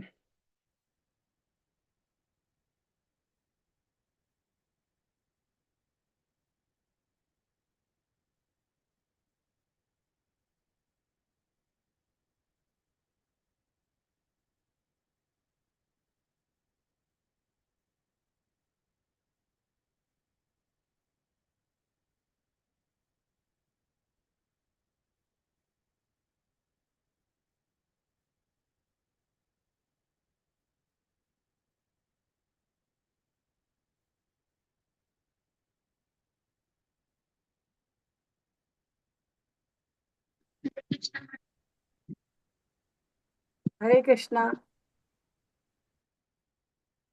हरे कृष्णा। कृष्णा माता जी। हरे कृष्णा। हरे कृष्णा। कृष्णा माता जी, दंडवत हरे प्रणाम। कृष्णा, दंडवत प्रणाम। मैं Indrapalak Das, ji. Room number 1। Okay. हमारे साथ सहभागी थे वसुधा माता जी, सीमा हाँ माता जी, जी। प्रीता माता जी, अनीता माता जी, उषा माता जी, प्रिया माता जी, यशपाल प्रभु जी, परवेश प्रभु जी। जी, तो क्या मेरा चर्चा हुई प्रभु? सभी ने चर्चा यही की कि जो श्लोक संख्या 45 है उसमें त्रैगुण विषया वेदा, उसके बारे में भगवान बता रहे हैं कि वेदों में 3 गुणों का सतो रजो तमो जो कर्म कांड है उसके बारे में चर्चा हुई है। तो वो अर्जुन को कह रहे हैं कि इन 3 गुणों से ऊपर उड़कर उठो, गुणातीत बनो, निहित त्रैगुण भव अर्जुना। 3 गुणों से ऊपर उठो और आध्यात्मिक प्रगति के लिए, आध्यात्मिक उन्नति के बारे में पद पर उठने के लिए प्रयास करो, ब्रह्म जिज्ञासा करो। भगवान कह रहे हैं कि ब्रह्म जिज्ञासा करो, ब्रह्म क्या है इस बारे में जिज्ञासा करो, और उसके लिए भौतिक जगत की सृष्टि के पश्चात जो वैदिक ज्ञान प्राप्त किया गया है उस वैदिक ज्ञान का क्या लक्ष्य है। वैदिक ज्ञान का चरम लक्ष्य बताया गया है भगवत भजन, भगवान का भजन करें और आत्म साक्षात के लिए प्रेरित हों। श्लोक संख्या 46 में बताया गया है कि जो छोटा जलाशय है, जलकूप है, वो कर्म कांड है, और बड़ा जलाशय वो कृष्ण भावनामृत है। कृष्ण भावनामृत में रत होकर भगवत सेवा करने से जो कर्म कांडों से प्राप्त होने वाले फल हैं वो स्वतः प्राप्त हो जाते हैं। इसलिए आत्मा और भगवान के बीच में क्या संबंध है उसको पहचानो, आत्म साक्षात्कार के लिए प्रयास करो और कृष्ण भावनामृत में रत होकर भगवान नाम जप करो। यहाँ पर प्रकाशानंद जी ने भगवान चैतन्य महाप्रभु से जब प्रश्न पूछा कि आप वैदिक ज्ञान का अध्ययन न करते हुए मात्र भजन कीर्तन कर रहे हैं, तो उन्होंने बड़े प्रेम मग्न होकर कहा कि मुझे मेरे गुरु ने कहा है कि तुम बड़े मूर्ख हो। मतलब वैदिक ज्ञान का चरम लक्ष्य वास्तव में भगवान नाम जप ही है। यही चर्चा इस वार्ता में हुई है। हरे कृष्ण माता जी। जी, बहुत अच्छे प्रभु, बहुत अच्छे, धन्यवाद प्रभु। नंबर 2 का कौन था? Breakout room number 2। हरे कृष्णा माता जी, दंडवत प्रणाम। हरे कृष्णा चित प्रभु, हरे। जी माता जी, मेरा नंबर रूम नंबर 2 था। जी जो हमारे ग्रुप में डिस्कशन हुआ है, तो पहले जो प्रश्न है, तो पहला प्रश्न है, कृष्ण भावनामृत के अभ्यास में वेदों के कर्म कड़ा नहीं है, कर्म कांड होना कांड, हाँ चाहिए। कांड, हाँ। विभाजन की प्रासंगिकता पर चर्चा करें। अर्थात जो वेदों में कर्मकांड विभाग दिया गया है उसमें हमें देखना है। दूसरा प्रश्न है, इस्कॉन की प्रथाओं को वैदिक दृष्टिकोण से कैसे अधिकृत किया गया है। तो इन दोनों प्रश्नों का हम जो डिस्कशन किए हैं उसको बताते हैं। जी तो माता जी, जो हमारा पहला डिस्कशन हुआ है उसमें ये है कि जितने भी कर्मकांड हैं यह सभी भौतिक स्तर पर होते हैं, अर्थात इस ब्रह्मांड के अंतर्गत ये में बांध के रखते हैं। और इनको जो करने वाले लोग हैं वह कहीं ना कहीं कोई कर्म फल की इच्छा लेकर के संपन्न करते हैं, और जिसके कारण यह बंधन का कारण ही बन जाता है। तो कर्म कांड बंधन का कारण है। पहला तो यह डिस्कशन हुआ। दूसरा, जो कर्म कांड है जो इंद्रिय तृप्ति को केंद्र में रख करके किया जाता है कि हम इसे कुछ न कुछ हमें पूरा करना है, तो जब वास्तव में यह बहुत करते करते व्यक्ति एक समय आता है, सोचता है कि हमें करना क्या चाहिए, कुछ तो इसके ऊपर होना चाहिए, हम बार बार वही चर्वी चरवड़म कर रहे हैं, तो वह फिर भगवत साक्षात्कार की ओर बढ़ता है, जो कि इस्कॉन का प्रथम चरण है। अर्थात भगवान के बारे में जानने की कोशिश करना। तो जहाँ पे इस्कॉन पहले बताता है कि हाँ, कृष्ण ही भगवान है, तो जो कर्म कांडों का अनेक जन्मों तक शायद कोई अभ्यास करे, वह इस्कॉन में आकर के पहले ही बता दिया जाता है कि आपको कुछ नहीं करना, भगवत साक्षात करना है। तो उस विषय में इस्कॉन अलग है। और तीसरा पॉइंट है कि कर्म कांड एक क्रमिक प्रक्रिया में लाता है, हमें धीरे धीरे विकसित करता है। तो इसमें बहुत सारे जन्म भी लग जाते हैं, यहाँ तक कि जो इसमें ज्ञान कांड के अंतर्गत भी आते हैं उनको भी भगवान ने बताया कि बहु नाम जन्मनावंती ज्ञानवान माम प्रवदन्ति। अर्थात उनको भी कई सारे जन्म लेने पड़ जाते हैं, और योगियों को भी बताया है कि उन्हें भी बहुत सारे जन्म लेने पड़ जाते हैं। लेकिन सीधे जो इस्कॉन है वह बताता है कि कृष्ण की भक्ति में आना है, अर्थात आपको भक्ति योग में आना है। तो यह जो है उन वेदों की जो चरम लक्ष्य है उसको इंगित करता है इस्कॉन। और जैसा कि हम 46 में देख पा रहे हैं कि यावान अर्थ उदपाने सर्वतः संप्लुत के तावान सर्वेश वेदेषु ब्राह्मण विजानतः। यहाँ पे एक बहुत अच्छा भगवान उदाहरण देके बताते हैं कि जिस प्रकार से एक बड़ा जलाशय होता है, तो अगर वह प्राप्त हो जाता है तो छोटे जलाशयों को प्राप्त करने की आवश्यकता नहीं रह जाती, उनका काम स्वतः ही पूर्ण हो जाता है बड़ी वाले से। जैसे अगर हमें कुआं ही प्राप्त हो गया और 10 बाल्टी बाल्टी की हमें फिर आवश्यकता नहीं अलग से पहले करने की व्यवस्था, कुआं से आराम से हो जाएगा, अर्थात वो सारे ही कार्य हो जाते हैं। इसी प्रकार करें ब्राह्मण से भी जानता है, अर्थात जो वेदों के आंतरिक तात्पर्य को जान लेता है, तो फिर उसे पूरे वेद को और जानने की आवश्यकता नहीं रह जाती है। वेदों के तात्पर्य को ही जान लिया, अर्थात उसने सब कुछ जान लिया है। और इसका उदाहरण देने के लिए बताते हैं 15.15 श्रीमद् भगवद गीता से 15.15 श्लोक का उदाहरण, जहाँ पर बताए हैं कि ये जितने हैं मुझसे मत्त स्मृति ज्ञानम अपोहनम च। भगवान कहते हैं सर्वस्य चाहम हृदय सन्निविष्टो मत्त स्मृति ज्ञानम अपोहनम च। वेदैश्च सर्वैरहमेव वेद्यो वेदान् कृतवेदवितेव चाहम्। तो भगवान ने कहा जो सारे वेदों का सार है, जिसे पढ़ के जानना, वह जानना केवल मैं हूँ। अर्थात मुझे जान जाते हो तो आपको कुछ भी जानना शेष नहीं रह जाता है, क्योंकि सारे वेदों का संकलन करता मैं ही हूँ। तो वेदों को देने वाले ही भगवान है, और वही कह रहे हैं कि इसका सार यह है। और जिसको इस्कॉन फॉलो करता है, अर्थात वो बताता है कि वेदों के सार कृष्ण है, आप कृष्ण की भक्ति करिए, आपको कुछ करना नहीं रह जाएगा।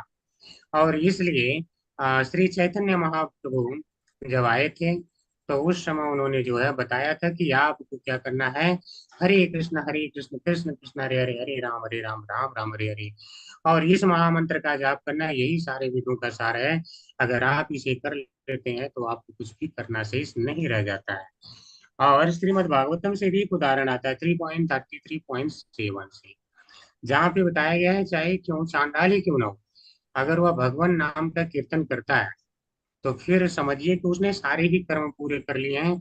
उसे अब वेदों के कर्म कांड के अन्य कर्म करने शेष नहीं रह जाते हैं। तो इस प्रकार से जो कर्म कांड की भी एक चरम सीमा होती है, उस चरम सीमा से परे हमारा इस्कॉन है। और कारण है क्योंकि यहाँ पे हम परंपरागत ज्ञान प्राप्त कर रहे हैं। तो परंपरागत ज्ञान प्राप्त कर रहे हैं तो यहाँ पे कुछ बीच में मिक्सिंग नहीं हुआ, अर्थात ये यथारूप है। तो इस प्रकार से इस्कॉन का जो दृष्टिकोण है यह ज्यादा उचित है कि हमें कर्म कांडों में ना उलझ करके भगवान नाम के कीर्तन में हमें अपने आप को युक्त करना चाहिए। हरे कृष्ण माता जी। हरे कृष्ण प्रभु, बहुत अच्छे प्रभु। हरे कृष्ण। Room number 3। हरे कृष्णा माता जी। हरे सादर कृष्ण। प्रणाम। सादर। माता जी, हम लोगों में बहुत ज्यादा चर्चा तो नहीं हुआ, लेकिन जितना भी हम लोगों ने पढ़ा श्लोका में से वो मैं बताती हूँ। जी। इसमें जैसे कि बताया गया है कि कर्म कांड के बारे में कि वो कितने उसमें क्या लिखा गया है। कर्म कांड जो वेदों में लिखा गया है वो मेनली कर्म कांड के बारे में लिखा गया है। और ये जो कर्म कांड है, और एक वेदों में प्रकृति के तीनों गुणों के बारे में भी लिखा गया है।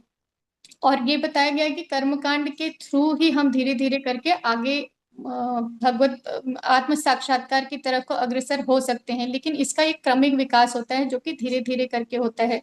लेकिन वेदों का जो अगर हम सार निकालें तो इसमें ये भी बताया गया है कि वेदों का सार है भगवान को जानना। और जब हमें वेदों का सार ही एक तरीके से पता चल गया तो वो वेदों का सार क्या है, कृष्ण को जानना और कृष्ण के साथ अपने संबंध को जानना। और जो दूसरा प्रश्न है, इस्कॉन की प्रथाओं को वैदिक दृष्टिकोण से कैसे अधिकृत किया जा सकता है, तो इस्कॉन हमें बताता है कि हमें कृष्ण को जानना है तो कृष्ण को जानने के लिए उनका नाम जाप करना होगा। नाम जाप करने से क्या होगा, हमारे जो अज्ञानता है या फिर हमारे मन के अंदर की मन की शुद्धि होगी और धीरे धीरे करके हमें भगवत प्राप्ति होगी और आत्म साक्षात्कार की तरफ को हम अग्रसर हो पाएंगे। हरे कृष्ण माता जी। जी जी माता जी, हरे कृष्ण, बहुत अच्छे। और ये तीसरा हुआ, चौथा कौन है? Room number 4। हैंड रेज कीजिए प्लीज।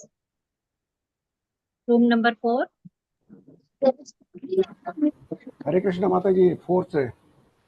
जी, हरे कविता कृष्ण। माता जी। कविता माता जी ने भी हैंड रेज किया, कौन बोलेगा? अच्छा, देवेश। हम बोलेंगे माता जी। हाँ जी क्योंकि लीडर वही है माता जी ने। हाँ, जी तो जी। इसमें जो 2 क्वेश्चन है, इसमें कृष्ण भगवंत के उपभाष में वेदों के कर्मकांड का विभाजन का प्रासंगिकता पर चर्चा करिए।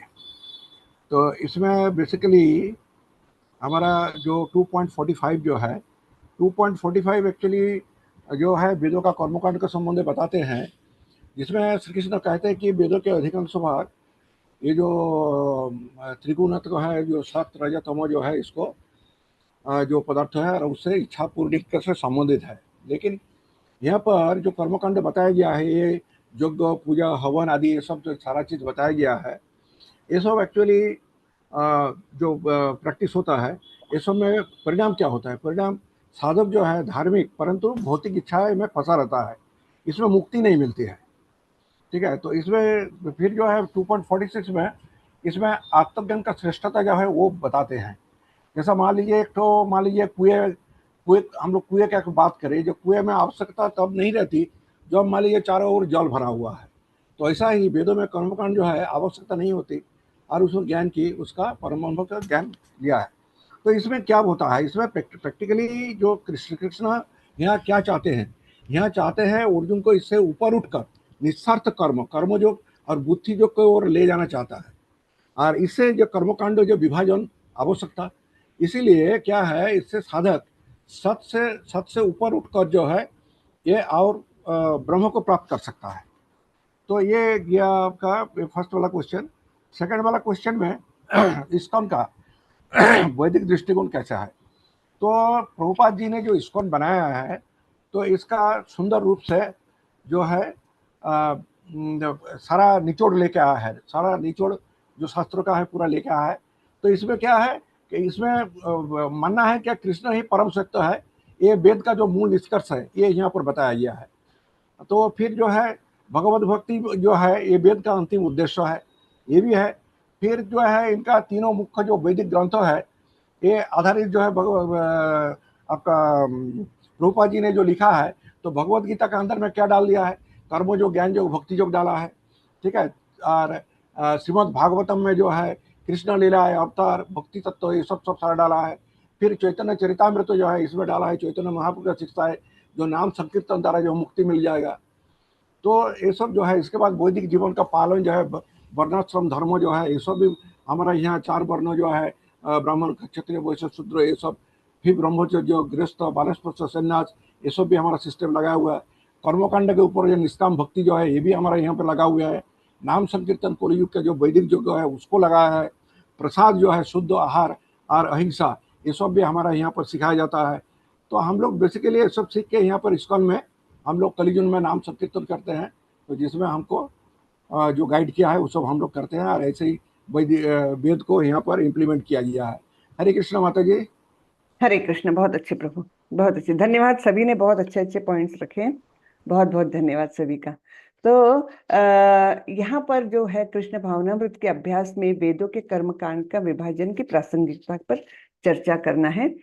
तो कृष्ण भावनामृत यानी क्या, कि कृष्ण को सुप्रीम मानकर, supreme personality of God head, परम सत्य है ना, ये है, ये शाश्वत सत्य को मान करके हमको उनकी ओर जाने की प्रगति करना है।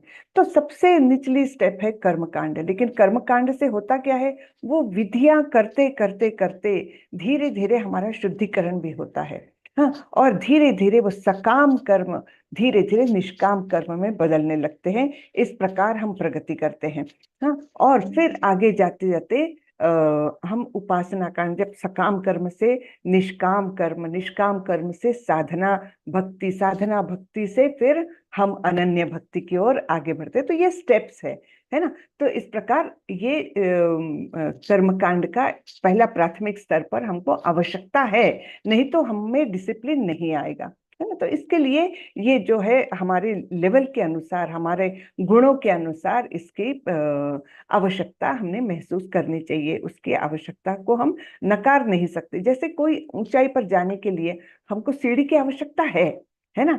तो लेकिन उस ऊंचाई पर जाने के बाद उस सीढ़ी की आवश्यकता खत्म हो जाती है। तो उसी प्रकार ये हमारे अंतःकरण की शुद्धि के लिए, हमारे आचरण की शुद्धि के लिए, हमें डिसिप्लिन लाने के लिए, एक नियमितता लाने के लिए भी इन कर्मकांडों की थोड़ी सी वो है, उनकी आवश्यकता है, लेकिन वो केवल बहुत मर्यादित स्वरूप की। और जब हम कृष्ण भावनामृत के बारे में बात कर रहे हैं, जब कृष्ण की भक्ति के बारे में बात कर रहे हैं, तब फिर ये कर्मकांड वैसे तो मायने नहीं रखते, केवल हमको डिसिप्लिन लाने तक की इनकी आवश्यकता हम समझ सकते हैं। और इस्कॉन के प्रथाओं में वैदिक दृष्टिकोण से कैसे अधिकृत किया जाता है, तो इस्कॉन में हम 2 प्रकार की विधियों का अपनाते हैं। एक है भागवत धर्म, जिसमें हम कृष्ण की भक्ति वैदिक साहित्य के माध्यम से करते हैं, भागवतम पढ़ते हैं, भगवत गीता पढ़ते हैं, चैतन्य चरितामृत पढ़ते हैं और अन्य वैदिक साहित्यों का भी अभ्यास करते हैं। तो ये भागवत धर्म हुआ। और दूसरा पंचरात्रिका विधि, नारद पंचरात्रिका विधि का हम अवलंबन करते हैं। तो उसके अनुसार हम कृष्ण की प्रत्यक्ष जो पूजा अर्चना है वो नारद पंचरात्रिका विधियों को अपनाते हैं। तो वो ऐसा लगता है ये तो केवल विधियां हैं, लेकिन वो भी आवश्यक क्यों है। वो जैसे जैसे हम करते हैं वैसे वैसे हमारा कृष्ण के प्रति आकर्षण बढ़ता है, वैसे वैसे प्रेम हमारे अंदर उत्पन्न होता है। इसलिए वो विधियां भी जो है, नारद पंचरात्रिका विधियां, वो भी बहुत आवश्यक हो जाती है, हाँ।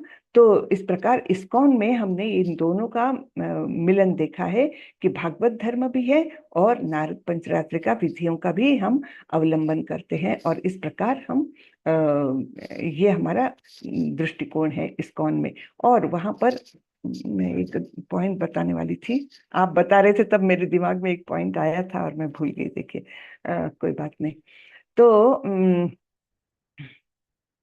हाँ, और इस्कॉन में हमने बहुत सारे नियम कैसे बनाए हैं। एक तो जो 4 वो है नियामक सिद्धांत है, उनका अवलंबन करना है, और नाम जप करना है, उसको सबसे ज्यादा महत्व दिया है। क्यों उसको सबसे ज्यादा महत्व दिया है? तो नाम जप से हमारा शुद्धिकरण होता है, और शुद्धिकरण होकर के जब हम ये क्रिया करते हैं तब हमारा और शुद्धिकरण होता है, तब हमारा नाम जप और शुद्ध होता है। तो ये दोनों पूरक क्रियाएं हैं, है ना। नाम जप से शुद्धिकरण हुआ, और फिर वो क्रियाएं शुद्ध हुई तो फिर नाम जप भी और अधिक शुद्ध होते गया। तो ये दोनों पूरक क्रियाओं से हम हमारी भक्ति को बढ़ाते हैं, है ना। तो और हमको मालूम है कि भगवान का नाम और भगवान ये अभिन्न है। भगवान का नाम, रूप, गुण, लीला ये सब कैसे है? अभिन्न है, ये भगवान में ही निहित है। तो जब हम भगवान का नाम लेते हैं तो प्रत्यक्ष भगवान हमारी जिह्वा पर अवतरित होते हैं। जब हम शुद्ध नाम लेते हैं, तब अपराध रहित नाम लेते हैं, तब भगवान स्वयं हमारी जिह्वा पर अवतरित होते हैं।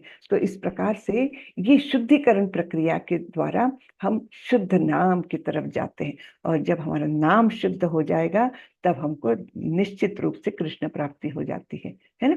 तो ये इस्कॉन की हमारी प्रोसेस है, शुद्धिकरण। बेसिकली हमारा शुद्धिकरण होगा तब हमारा नाम शुद्ध होगा और हमको भगवत प्राप्ति होगी, ठीक है ना। तो सर्वोच्च वेदांती, वेदांत दर्शन का सबसे अच्छा उद्देश्य भगवान के पवित्र नाम का अनौपचारिक रूप से जप करना है। सर्वोच्च वेदांती वह महान आत्मा है जो भगवान के पवित्र नाम का जप करने में आनंद लेती है। तो हमको आनंद आना चाहिए उसमें। अभी तो हम कैसा लेते हैं, अपराध के साथ नाम लेते हैं, उसमें कोई आनंद नहीं, लेकिन फिर भी लेते रहना है, अपराध के साथ ही सही, लेकिन नाम लेते रहना है। धीरे धीरे हम नामाभास की ओर जाएंगे, है ना। और फिर नामाभास में हमको आनंद आने लग जाएगा। नामाभास की स्थिति यानी मुक्ति की दशा है वो, लेकिन वो भी सर्वोच्च नहीं है ना। उसके आगे है शुद्ध नाम। तो शुद्ध नाम की ओर हमको जाना है, भगवान की पवित्र नाम का जप करने में तब अत्यंत आनंद आने लगेगा। भगवान का नाम जिह्वा पर आया तो हम आनंद विभोर हो जाएंगे। वो स्टेज आने की है हमको, तो वो हमारा लक्ष्य है, ठीक है। माता जी आज मैंने 108 माला किया है निर्जला क्या पे। बात! ओ हरि बोल, हरि बोल, बाप हरि रे, बोल माता जी, हरि बोल। हरि बोल बोल, माता जी। ग्रेट, हरी बोल माता जी, हरी बोल। बहुत ही बहुत आनंद आया माता जी, बिल्कुल बोल माता इतना तो याद बहुत करके बढ़िया। उनको समर्पण किया, कुछ भी नहीं लगा कि मुझे पानी पीना है कि गला सूख रहा है, ऐसा कुछ भी एहसास नहीं हुआ माता जी। अरे वाह, आप बाप जी रे, माता जी, बहुत धन्य है आप, रियली। बहुत ही हरि बोल, अच्छी बात है, हरि बहुत बोल, ही हरि बोल, रियली। हरे कृष्णा माता जी, हम सिर्फ 64 माला कर पाए आज। अरे वाह, हरि फिर भी 64 बोल, में कुछ कम नहीं, हरि बोल, बहुत बढ़िया प्रभु। और निर्जला व्रत है माता जी, अभी भोग हरी का। हरी बोल, हरी अरे वाह, हरि क्या महान बोल, भक्त लोग हैं अपने क्लास में, महान हरि लोग बोल। हैं वाकई में। बहुत बहुत अच्छा लगता है सुन करके, बहुत कोई अच्छा प्रभु जी। निर्जला व्रत करा है, जरा हैंड रेज करेंगे। ये हरे कृष्ण माता जी, आपने क्या किया है श्री राधा माता जी? हरे कृष्ण माता जी, हरे सादर कृष्णा, प्रणाम। माता जी मेरी आवाज आ रही है? हाँ आ रही है, आ रही है जी माता जी, मुझे 2 प्रश्न हैं। पहला तो जी। वो जो आपने अभी बताया वो थोड़ा मैं समझ नहीं पाई, भागवत धर्म और नारद पंचरात्रि का विधि, वो थोड़ा हाँ फिर से बता दीजिए। हाँ, भागवत धर्म में तो हम सारे वैदिक साहित्य का वो करते हैं, अभ्यास अध्ययन करते हैं। हाँ, मेरी आवाज आ रही है आपको? जी जी माता जी। हाँ, जी तो माता जी, आ भागवत रही है, आ धर्म रही है। जो है वो भागवतम यानी श्रीमद् भागवतम, भगवत गीता, चैतन्य चरितामृत इत्यादि वैदिक साहित्य का पठन पाठन, ये है भागवत विधि। हाँ, यानी साहित्य का अध्ययन करके हम भगवान के लिए हमारे अंदर प्रेम उत्पन्न करते हैं। और दूसरा है पंचरात्रि का विधि। उसके अनुसार हम जैसे 4:30 बजे मंगल आरती करते हैं, मंगल आरती में क्या क्या अर्पण करते हैं, है ना, कौन सी आरतियां गाते हैं, ये सब आरतियां तो प्रभुपाद जी ने डिसाइड की है, लेकिन बाकी जो विधियां, किस प्रकार से श्रृंगार करेंगे, किस प्रकार से आरती दिखाएंगे और क्या क्या उनको अर्पण करेंगे, वस्त्र भी दिखाते हैं, शंख वो करते हैं, जल छिड़कते, ये सारे विधियां जो है वो नारद पंचरात्रिका में आती है और उसका हम अनुपालन करते हैं, है ना। आप देखते हैं रोज रोज आरती में बिल्कुल सेम प्रोसीजर फॉलो होता है, बिल्कुल उसमें कोई अंतर नहीं होता। ये सब विधियां नारद पंचरात्रिका में आई है, तो ये दोनों विधियों का हम पालन करते हैं, भागवत धर्म भी और नारद पंचरात्रिका भी, दोनों का पालन और माता जी और एक प्रश्न है कि जो हम 2.45 में डिस्कशन भी कर रहे थे, ग्रुप में भी चर्चा कर रहे थे, तो गुणातीत कैसे हो सकते हैं। तो माता जी जब पढ़ते हैं ऐसे भगवत गीता की, हाँ रजोगुण सतोगुण तमोगुण में हम है और सतोगुण में हम है, तो सतोगुण में भी तो भौतिक में है, तो माता जी प्रैक्टिकली उसको मतलब कैसे अप्लाई करें, प्रैक्टिकली गुणातीत बनना, आत्मा साक्षात्कार, मतलब आत्मा को समझना। कोई चीज ऐसे नॉर्मली भौतिक दुनिया में हो जाती है तो तब वो समझ नहीं आती, उसको यानी कैसे विचलित मतलब होती है ना, भौतिक जीवन में कुछ भी होता है, ऊंच नीच होती है तो हम विचलित हो जाते हैं, है ना। जी माता तो जी, हाँ, जी माता जी। तो ये विचलन कैसे जाएगा, तो देखिए जैसे जैसे हम नाम हमारा शुद्ध होते जाएगा तो हमारे अंदर विरक्ति आती जाएगी, है ना। ये सब भौतिक चीजों के प्रति आसक्ति, ये मेरा परिवार, ये सब, है ना, यानी बेसिकली जो हम अपने आप को देह मान करके चल रहे हैं, उस चीज से हमको विरक्ति आने लग जाएगी। और फिर हम बहुत ब्रॉडर सेंस में देखने लगेंगे कि ये सुख दुख क्या है। जैसे भगवान ने बोला है कि मात्रा स्पर्शास्तु कौन्तेय शीतोष्ण सुख दुखदः आगमा अपाइनो अनित्यम तान स्थितिक्षस्व भारत। सहन करो, टॉलरेट करो, है, तान स्थितिक्षस्व यानी क्या, टॉलरेट करो। तो ये जो है ऊंच नीच, ठंडी गर्मी का मौसम, सुख दुख का आना जाना, ये सब अनित्य है। सुख के बाद दुख आएगा, दुख के बाद फिर से सुख आएगा, ये सब अनित्य है। हाँ, तो ये हमको जब हमारे मन में बिल्कुल उसका मतलब क्या है, विश्वास होने लगता है, और तब हम इस जीवन के ऊंच नीच से विरक्त होने लगते हैं, तब हम पर प्रभाव नहीं करता। और यही तो मेन बात है कि कोई भी परिस्थिति से मन में विचलन ना आए, मन में भगवान के प्रति जो श्रद्धा है उसको कभी भी ठेस न पहुंचे। जैसे प्रहलाद महाराज पर कितने संकट आए, 5 साल की आयु, और उनके स्वयं के पिता उनको मारने पर तुले थे, है ना, क्या क्या नहीं किया, उसके बाद भी उनके मन में कभी भी कोई संदेह नहीं था कि अगर कृष्ण को बचाना है तो मुझे कोई मार नहीं सकता, और अगर कृष्ण को मुझे मारना है तो मुझे कोई बचा नहीं सकता, है ना। मारे कृष्ण राखे के, राखे कृष्ण मारे के, कितने स्थित प्रज्ञ बने रहे, स्थित प्रज्ञ के मूर्तिमंत उदाहरण प्रहलाद महाराज, है ना। तो वैसी परिस्थिति आने के लिए हमारा उतना शुद्धिकरण होना चाहिए, उतना प्रगाढ़ विश्वास होना चाहिए, उतनी शरणागति होना चाहिए भगवान के प्रति, है ना। रक्षस्यात् इति विश्वासो, कि भगवान रक्षण करेंगे, हमको डरने की, हमको कुछ भयभीत होकर के जीने की कोई आवश्यकता नहीं है। ये जब दृढ़ विश्वास होने लगता है तब हमको ये विचलित होने वाली से हम पार हो जाते हैं, ठीक है ना। और तब फिर धीरे धीरे हम तीनों गुणों को पार कर सकते हैं। तो वो हम 14वें अध्याय में देखने वाले हैं, गुणातीत कैसे होते हैं, है ना। वो 14वें अध्याय में आता है, पूरा उसका वर्णन है, बराबर है। तो उसकी प्राथमिक स्टेज यही है, हमारा नाम शुद्ध होना चाहिए। जैसे जैसे नाम शुद्ध होगा हमको विरक्ति आएगी, तो वही है ना। जी सुधा माता जी का भी अभी प्रश्न लेना है या बाद में? हरे कृष्ण माता जी, हरे बोल। जी, हरे कृष्ण। सुधा माता जी, जी आपका कुछ? हरे कृष्णा माता जी, सादर प्रणाम। जी सादर प्रणाम। माता जी, हमने तो उसके लिए रेज किया था कि हमने भी निर्जल व्रत किया है, 25 माला ही कर पाए, लेकिन बहुत अच्छे माता जी, बहुत अच्छे, बहुत अच्छे। आप लोगों का बहुत बहुत हार्दिक अभिनंदन, जिन्होंने भी मेरी निर्जला 32 किया। मालाएं हुई है माता जी। वाह वाह वाह वाह, बहुत अच्छे माता जी। निर्जला किया है आपने भी? जी माता जी, जी अरे माता वाह, जी, निर्जला किया। बहुत अच्छे, बहुत बढ़िया। मैंने भी माता जी निर्जला की है अरे वाह, और 25 माला की हूँ। बहुत अच्छे माता जी, बहुत बढ़िया। बहुत अच्छे, बहुत महान भक्त हो आप लोग वाकई में। माता जी, मेरा एक क्वेश्चन था माता जी, ये व्रत पे ही माता जी, थोड़ा सा आपका मार्गदर्शन चाहता था माता जी। जी जी माता बोलिए। जी है कि भगवान जो है हमारे आत्मा में रहते हैं, और ऐसा मान्यता है कि जब आप जब व्रत रखते हैं तो भगवान जो है आपके शरीर में आने के प्रयत्न करते हैं। तो क्या उस दिन निर्जला है तो भगवान को क्या मान लीजिए कि कभी आ जाए तो भूखे प्यासे ही रहना है माता जी? ये बस एक क्वेरी था माता जी। नहीं, आप जो बोल रहे हैं भगवान आते हैं, नहीं वो तो बसे हुए ही हैं। हाँ, वो तो हमारी आत्मा और परमात्मा ये दो अलग अलग चीजें हैं। दोनों भी हमारे हृदय के अंदर स्थित है, तो उनको आना नहीं पड़ता, वो है ही। जैसे ही जीव मतलब जीव चाहे वो प्रकट उसके पास शरीर हो ना हो, आत्मा परमात्मा दोनों है ही। वो कहीं नहीं जाते परमात्मा हमको छोड़ करके।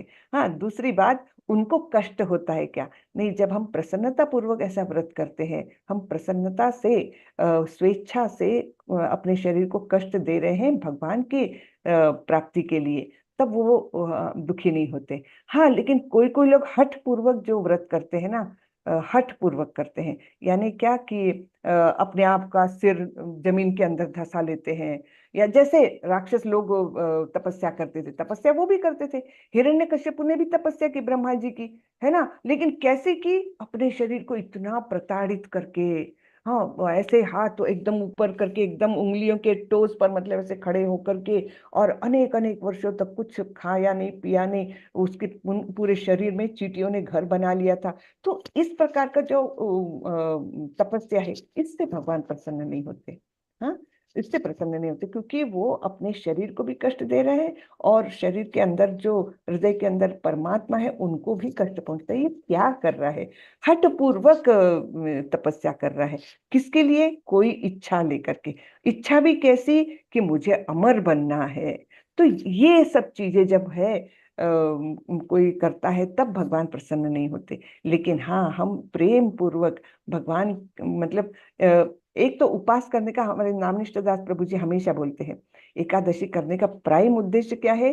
कि खाना बनाना और खाना खाना, इसमें इतना समय व्यय करने के बदले उतना समय हम भक्ति में दे सकते हैं। ये प्राथमिक उद्देश्य है, नहीं प्राथमिक माता जी, बात में क्या है है कि ना? सात्विक भोजन जो है ये तो हम लोग बिलीव करते हैं, लेकिन ये निर्जला में एक थोड़ा सा हमको क्वेश्चन आ गया माता जी, इसलिए मैं क्वेश्चन किया माता। बराबर है।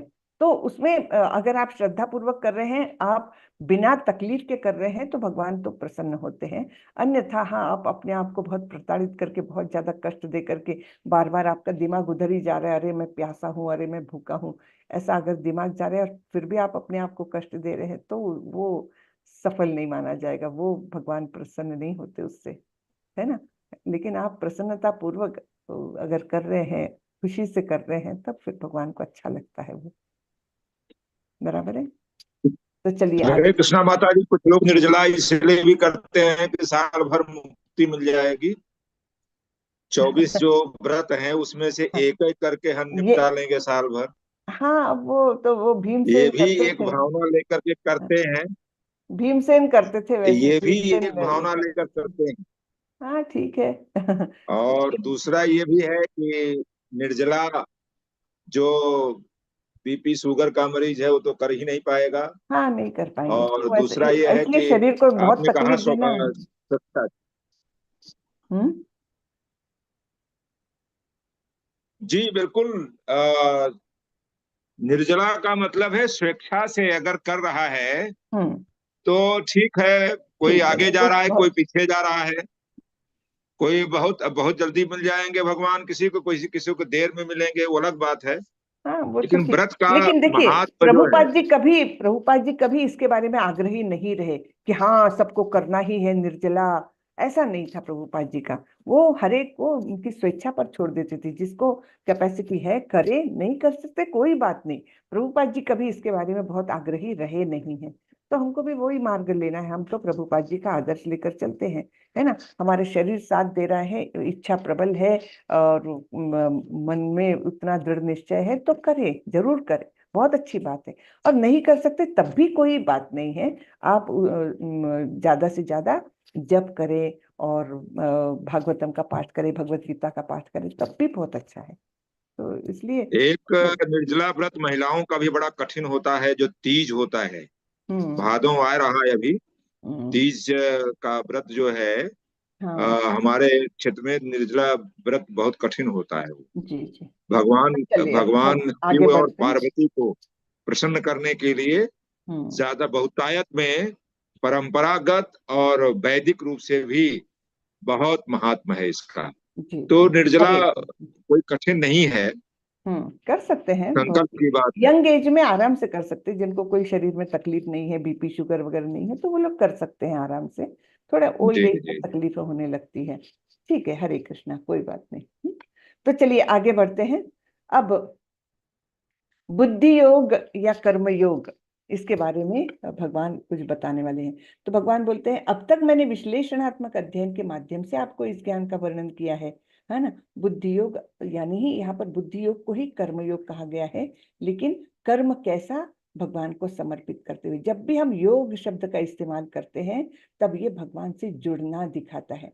योग यानी जुड़ना, और किससे जुड़ना, भगवान से जुड़ना।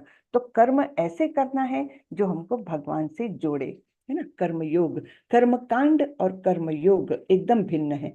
कर्म कांड कैसा है, सकाम कर्म, जो अपनी इंद्रिय तृप्ति की इच्छा से इच्छा लेकर के कोई कर्म कर रहे हैं, यानी फल की प्राप्ति ऐसी मिले कि जिससे मेरी इंद्रिय तृप्ति हो जाए, वो सकाम कर्म, वो कर्म कांड में आएगा। लेकिन कर्म योग कैसा है, जो कर्म भगवान से जोड़े, वो कर्म योग। तो उसी को बुद्धि योग भी कहा है यहाँ पर। लेकिन आगे जाकर इसी बुद्धि योग को भक्ति योग कहा गया है। तो ये सब एक दूसरे से जुड़ा हुआ है बेसिकली। ऐसा नहीं कि एकदम कहीं लाइन ऑफ डिमार्केशन है कि बस यहाँ तक कर्म योग है, इसके आगे भक्ति योग है, ऐसा नहीं है। ये सब एक दूसरे से जुड़ा हुआ है। हाँ, तो अब सुनो, जैसा कि मैं इसे बिना किसी सार्थक परिणाम के काम करने के संदर्भ में समझता हूँ। हे पृथा के पुत्र, जब आप इस तरह के ज्ञान में क्या कार्य करते हैं तो आप अपने आप को कर्मों के बंधन से मुक्त कर सकते हैं। 2.39, तो ये श्लोक हम पढ़ लेते हैं।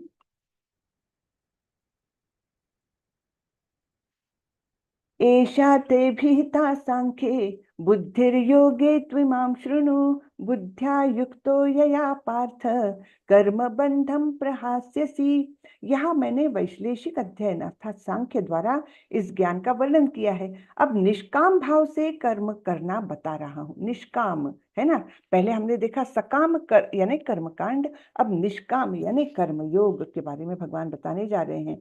अब निष्काम भाव से कर्म करना बता रहा हूं, उसे सुनो। हे पृथा पुत्र, तुम यदि ऐसे ज्ञान से कर्म करोगे तो तुम कर्मों के बंधन से अपने को मुक्त कर सकते हो। तो जब हम भगवान से जुड़ने के लिए कर्म करते हैं तो इसके कर्म फल हमको बंधन कारक नहीं रहते, है ना। नहीं तो सभी कर्म क्या है, अच्छे कर्म करो, बुरे कर्म करो, कर्म बंधन निश्चित रूप से उत्पन्न होता है। और जैसे ही कर्म बंधन उत्पन्न हुआ तो हम भौतिक जगत में बंधे हुए रहते ही हैं, बद्ध जीव ही रहते हैं। हाँ, अगर हम ऐसे कर्म करते हैं तो जिसका पाप या पुण्य या इस प्रकार से हम सोच करके कर्म करते हैं तो वो बद्ध जीवन में हमको यहीं पर रखते हैं। लेकिन जब हम निष्काम कर्म करते हैं, अर्थात उसके फल की प्राप्ति के लिए नहीं करते, भगवान की प्रसन्नता के लिए करते हैं, तब फिर वो क्या है, कोई भी बंधन उससे निर्माण नहीं होता और हमको मुक्ति मिलती है, यानी कर्म बंधन से मुक्ति मिलती है। फिर सुख दुखे समे कृत्वा लाभालाभौ जया जयौ ततो युद्धाय युज्यस्व नैवं पापम अवाप्स्यसि। तुम सुख या दुख, हानि या लाभ, विजय या पराजय का विचार किए बिना युद्ध के लिए युद्ध करो। ऐसा करने पर तुम्हें कोई पाप नहीं लगेगा। ठीक है, तो परिणामों की चिंता मत करो तुम, है ना। युद्ध के लिए युद्ध करना है क्योंकि तुम्हारा ये कर्तव्य है, इसलिए युद्ध करना है ना। और मैं बोल रहा हूँ इसलिए युद्ध करना है, यानी कृष्ण स्वयं बोल रहे हैं ना। तो इसलिए युद्ध के लिए युद्ध करना है, फिर उसका परिणाम चाहे विजय हो पराजय हो, चाहे लाभ हो चाहे हानि हो, है ना। कुछ सुख मिले या दुख भी मिले, कुछ भी मिले तब भी तुमको युद्ध करना है। और ऐसा युद्ध तुमको कोई पाप में लिप्त नहीं करेगा। है ना। इसका कोई भी कर्म बंधन उत्पन्न नहीं होगा, ये बता रहे। सुख दुखे समे कृत्वा, समान करते हुए, हाँ, उसका विचार किए बिना। लाभा लाभो जया जय, लाभ मिले हानि मिले, जय मिले पराजय मिले, फिर भी तुमको युद्ध के लिए युद्ध करना है, यानी अपने कर्तव्य को करना है। भगवान कहीं भी अर्जुन को ये नहीं बोलते कि तुम कर्तव्य से विमुख हो जाओ, ये कभी भी नहीं बोला है ना। जो आजकल हम देखते हैं ना, लोगों को क्या लगता है, भक्ति में गए यानी क्या तुमको छोड़ छाड़ करके जंगल जाने का इरादा है क्या, कि मंदिर में जाकर रहना है, ऐसे लोग पूछते हैं अपने को, है ना। किसी को अनुभव आया है ऐसे कि अरे इतना क्या कृष्ण कृष्ण, इतना क्या हरिनाम हरिनाम चलता है, क्या इरादा है, सब छोड़ छाड़ देने का इरादा है। कहाँ बोला है कृष्ण ने छोड़ छाड़ दो, हाँ। अर्जुन गृहस्थ थे, गृहस्थ ही रहे, कहाँ छोड़ कर गए वो ज्ञान पा करके, है ना। तो भगवान कहीं भी ये नहीं बोल रहे कि तुम अपने कर्तव्य को त्याग दो, अपना घर संसार छोड़ दो, है ना, और जाकर के जंगल में रहो, ये कहीं भी नहीं बोला हुआ है। लेकिन एक परसेप्शन अपने समाज में भक्ति का यही है, अच्छा ये ज्यादा ही भक्ति में लग गया यानी ये अब सबको छोड़ देगा घर बार छोड़ देगा, ऐसा नहीं है ना। हमको अपने कर्तव्य करने हैं, बल्कि बहुत अधिक उत्तम रीति से करने हैं। जो हम सामान्यता नहीं करते थे उससे उत्तम रीति से हमको अभी भक्ति में आने के बाद अपने कर्तव्य करना है, ये हमको महसूस होता है ना, और करते भी हैं, अपने आप ही हो जाता है वो।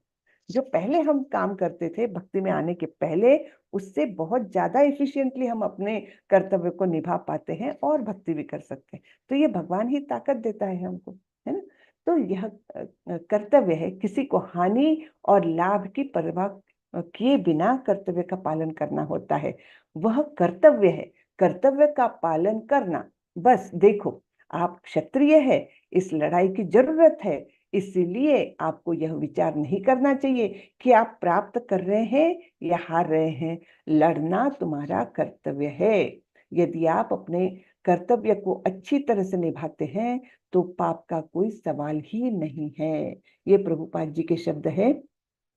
तो उन्होंने 11 दिसंबर 68 में किसी को पत्र लिखा हुआ है, उसमें ये बोला है, उसमें लिखा है, पत्र में लिखा या फिर भाषण में बोला है, उसका उल्लेख नहीं है यहाँ पर, लेकिन बताया क्या है, कर्तव्य है तो कर्तव्य करना है। उसमें फिर आप ये मत सोचो कि आपको क्या मिलना है, उससे लाभ मिलना है कि हानि होनी है, ये सब आपको सोचने की जरूरत नहीं है। तब जब ऐसा काम करेंगे, ऐसे कर्तव्य निभाएंगे, तब हमको कोई बंधन उत्पन्न नहीं होता। कर्मण्येवाधिकारस्ते मा फलेषु कदाचन, मा कर्म फल हेतुर्भुः मा ते संगोत्स्व कर्मणि। तो यहाँ पर ये श्लोक पूरा दिया नहीं है, लेकिन ये मुझे बहुत ही अच्छा लगता है ये श्लोक, सबने ये कंठस्थ करना चाहिए। इसमें कर्म के बारे में 4 बातें बताई है। क्या बताया है, अरे एक मिनट है, मेरी बैटरी लो हो गई है।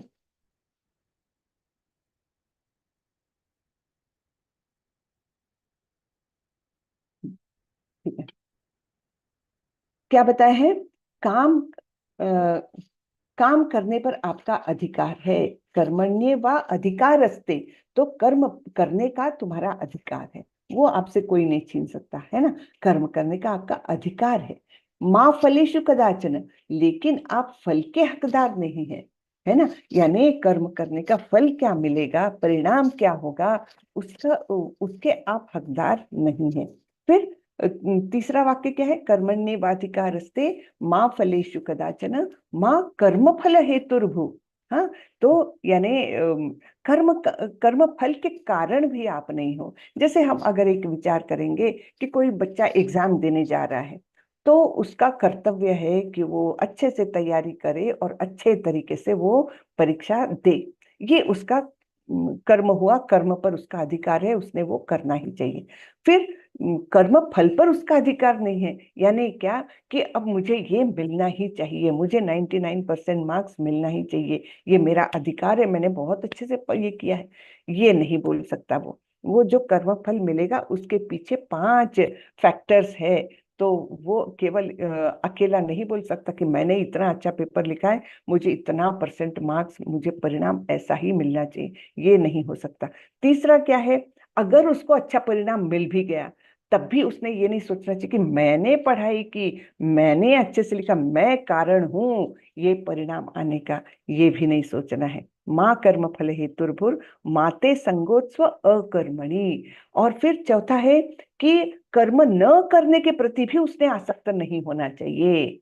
तो 4 चीजें यहाँ पर कर्म के बारे में बताई है भगवान ने। हाँ, तो ये बहुत ही सुंदर श्लोक है। उसको जब हम अच्छे से धीरनताई से पढ़ते हैं तब बड़ा ही अच्छा लगता है। मैं ये थोड़ा सा तात्पर्य भी हम देख लेते हैं क्या बोला है प्रभुपाद जी ने। भगवान यहाँ पर प्रभुपाद जी लिखते हैं कि भगवान ने अर्जुन को फलासक्ति रहित होकर कर्म के रूप में युद्ध करने की आज्ञा दी, है ना। फल की आसक्ति, ये मत सोचो कि फल की आसक्ति ये भी हुई कि मेरे कारण ये लोग मारे जाएंगे, ये भी एक प्रकार का उसका अहम हुआ ना, मेरे कारण, है ना। तो ये सब सोचने की उसको आवश्यकता नहीं है ना। कर्म फल से अनासक्त होकर के कर्म करना है। उसका युद्ध विमुख होना आसक्ति का दूसरा पहलू है। ये बहुत ही सुंदर वाक्य है ना। क्या बोल रहे हैं प्रभुपाद जी कि मैं युद्ध नहीं करूंगा, तो इसके पीछे क्या कारण है? ये भी उसकी एक प्रकार की आसक्ति है। आसक्ति किसके प्रति? देह के प्रति, कि मुझे पाप लगेगा, मुझे करुणा आ रही है। ये भी सारी आसक्ति है उसके अपनी देह के प्रति। ऐसी आसक्ति से कभी मुक्ति पथ की प्राप्ति नहीं हो पाती। आसक्ति चाहे स्वीकारात्मक हो या निषेधात्मक, वह बंधन का कारण है। तो जैसे अर्जुन का यहाँ निषेधात्मक है आसक्ति, कि नहीं नहीं मैं नहीं करूंगा क्योंकि मुझे पाप लगेगा, ये निषेधात्मक है। और कोई बोलेगा कि मैं करूंगा क्योंकि मैं बहुत अच्छा वीर योद्धा हूं, तो ये और मैं मुझे तो जय मिलेगी, ये भी आसक्ति है स्वीकारात्मक। तो ये दोनों प्रकार की आसक्तियों से रहित होकर के अपना कर्तव्य करना है। अकर्म पापमय है। अब अकर्म यहाँ पर जो रेफरेंस में लिया है वो है कर्म न करना। फिर अकर्म की परिभाषा 4थे अध्याय में थोड़ी अलग भी आती है। वहां पर अकर्म या अर्थात कृष्ण भावनामृत में किया हुआ कर्म कहा गया है, जिसका कोई कर्म बंधन उत्पन्न नहीं होता। लेकिन यहाँ इस श्लोक में अकर्म को बोला है कर्म न करना। हाँ, तो यानी जो चौथा पार्ट है उस श्लोक का, कर्मण्येवाधिकारस्ते मा फलेषु कदाचन मा कर्म फल हेतुर्भु माते संगोत्स्व अकर्मणि। यानी कर्म न करने के प्रति भी तुमको आसक्त नहीं रहना है। तो इसलिए अतः कर्तव्य रूप में युद्ध करना ही अर्जुन के लिए मुक्ति का एकमात्र कल्याणकारी मार्ग था, ऐसे प्रभुपाद जी बोल रहे हैं, है ना। तो केवल अपना कर्तव्य करना और उसके फल के प्रति अनासक्त होकर के कर्म करना, यही मुक्ति के पथ पर ले जा सकता है। बराबर है। तो यहाँ भगवान कहते हैं कि आप अपना काम नहीं रोक सकते, न ही आप गतिविधियों का आनंद ले सकते हैं, न ही अपनी गतिविधियों का फल। आध्यात्मिक तल पर यही कार्य है। तो क्या नहीं कर सकते?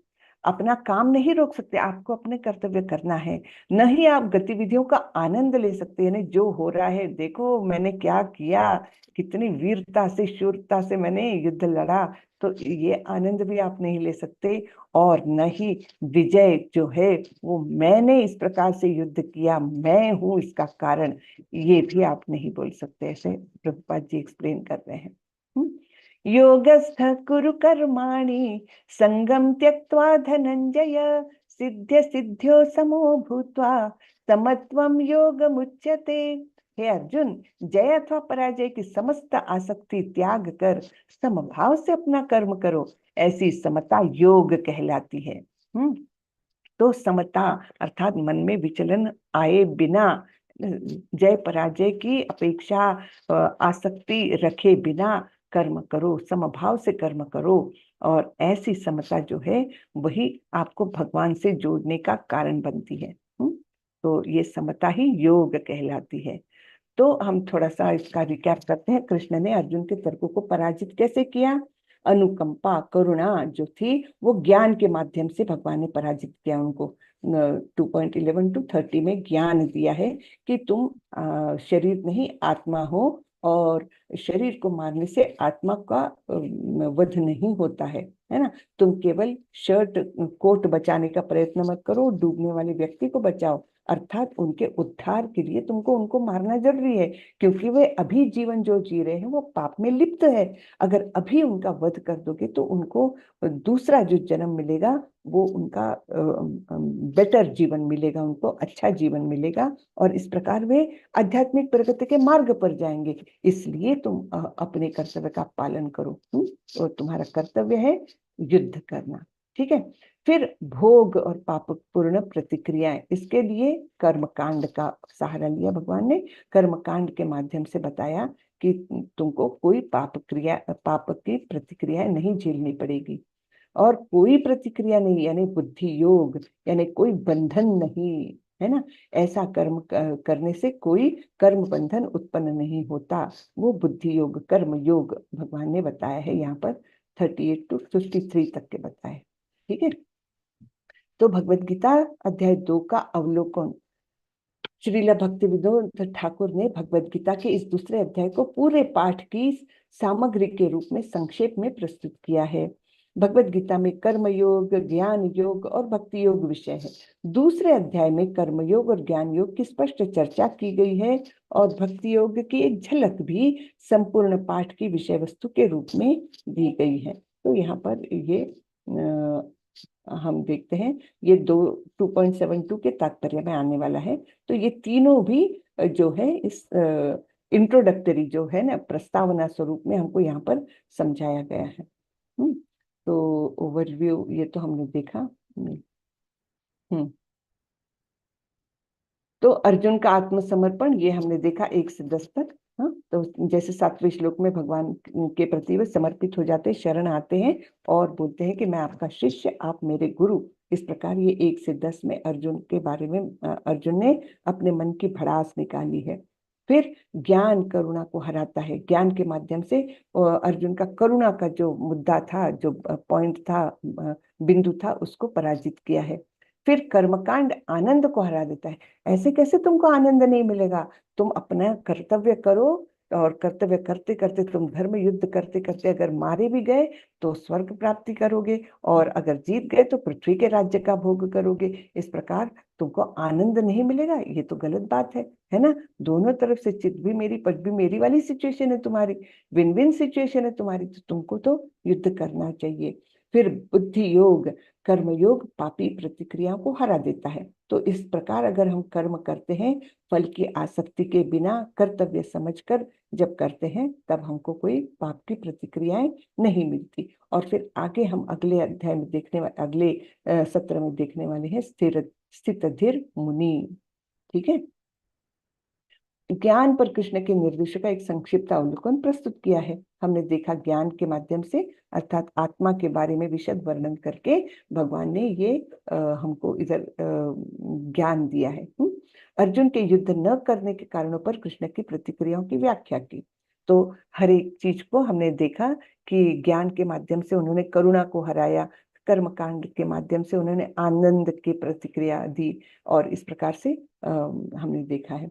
फिर भगवद गीता अध्याय 2 का सारांश प्रस्तुत किया और बताया कि कैसे भगवद गीता का अध्याय 2 संपूर्ण गीता की सामग्री को सारांशित करता है, ठीक है।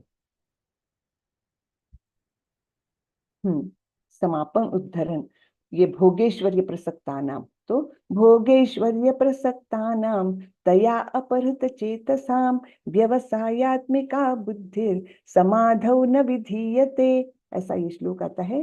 तो प्रभुपाद जी बोलते हैं सभ्यता की यह भौतिक उन्नति बहुत बढ़िया, बहुत चकाचौंध करने वाली है। जैसे जब हम आपके अमेरिकी शहरों की सड़क या सड़क से गुजरते हैं तो यह कितना अच्छा लगता है, इतनी सारी रोशनी और इतने सारे रात रोशनी वाले साइन बोर्ड। लेकिन हमें हमेशा याद रखना चाहिए कि यह अच्छी स्थिति स्थायी बंदोबस्त नहीं है। किसी भी पल मुझे सब कुछ छोड़ना होगा, है ना। तो ये भौतिक जगत में भी हम जो समझते हैं कि मेरा घर मेरा परिवार ये सब स्थायी है ना, अब मैं सेटल्ड हूँ, ये सब जो सोचते हैं हम, तो वो कितना गलत है, क्योंकि हमारा अस्तित्व ही बहुत क्षणिक है। ये भौतिक शरीर जो मिला है यही क्षणिक है, और इस शरीर को त्यागा तो इस शरीर के साथ जुड़ी हुई सभी चीजों का अपने आप त्याग दिया। कौन से बंधु बांधव बचे, कौन सा धन संपत्ति बची, कुछ भी नहीं। हमारा देह त्याग दिया तो सब कुछ हमारा यहीं छूटने वाला है, तो ये हमको छोड़ना ही पड़ता है। तो इसलिए यदि कोई इस झूठे मंच, प्रबुद्ध तथा कथित रोशन झूठे मंच से जुड़ जाता है तो भगवान को वापस जाने का उसका दृढ़ संकल्प बहुत तीव्र नहीं होगा। तो जब हम इस प्रकार आसक्ति में रहते हैं तो हम भगवत प्राप्ति की ओर नहीं बढ़ सकते। भगवत प्राप्ति की ओर जाने के लिए पहले हमारी आसक्ति कम होनी चाहिए। हरे कृष्णा, हरे कृष्णा। श्रीला प्रभुपाद की जय। जय जय जय जय। हरे कृष्णा। हरे कृष्ण।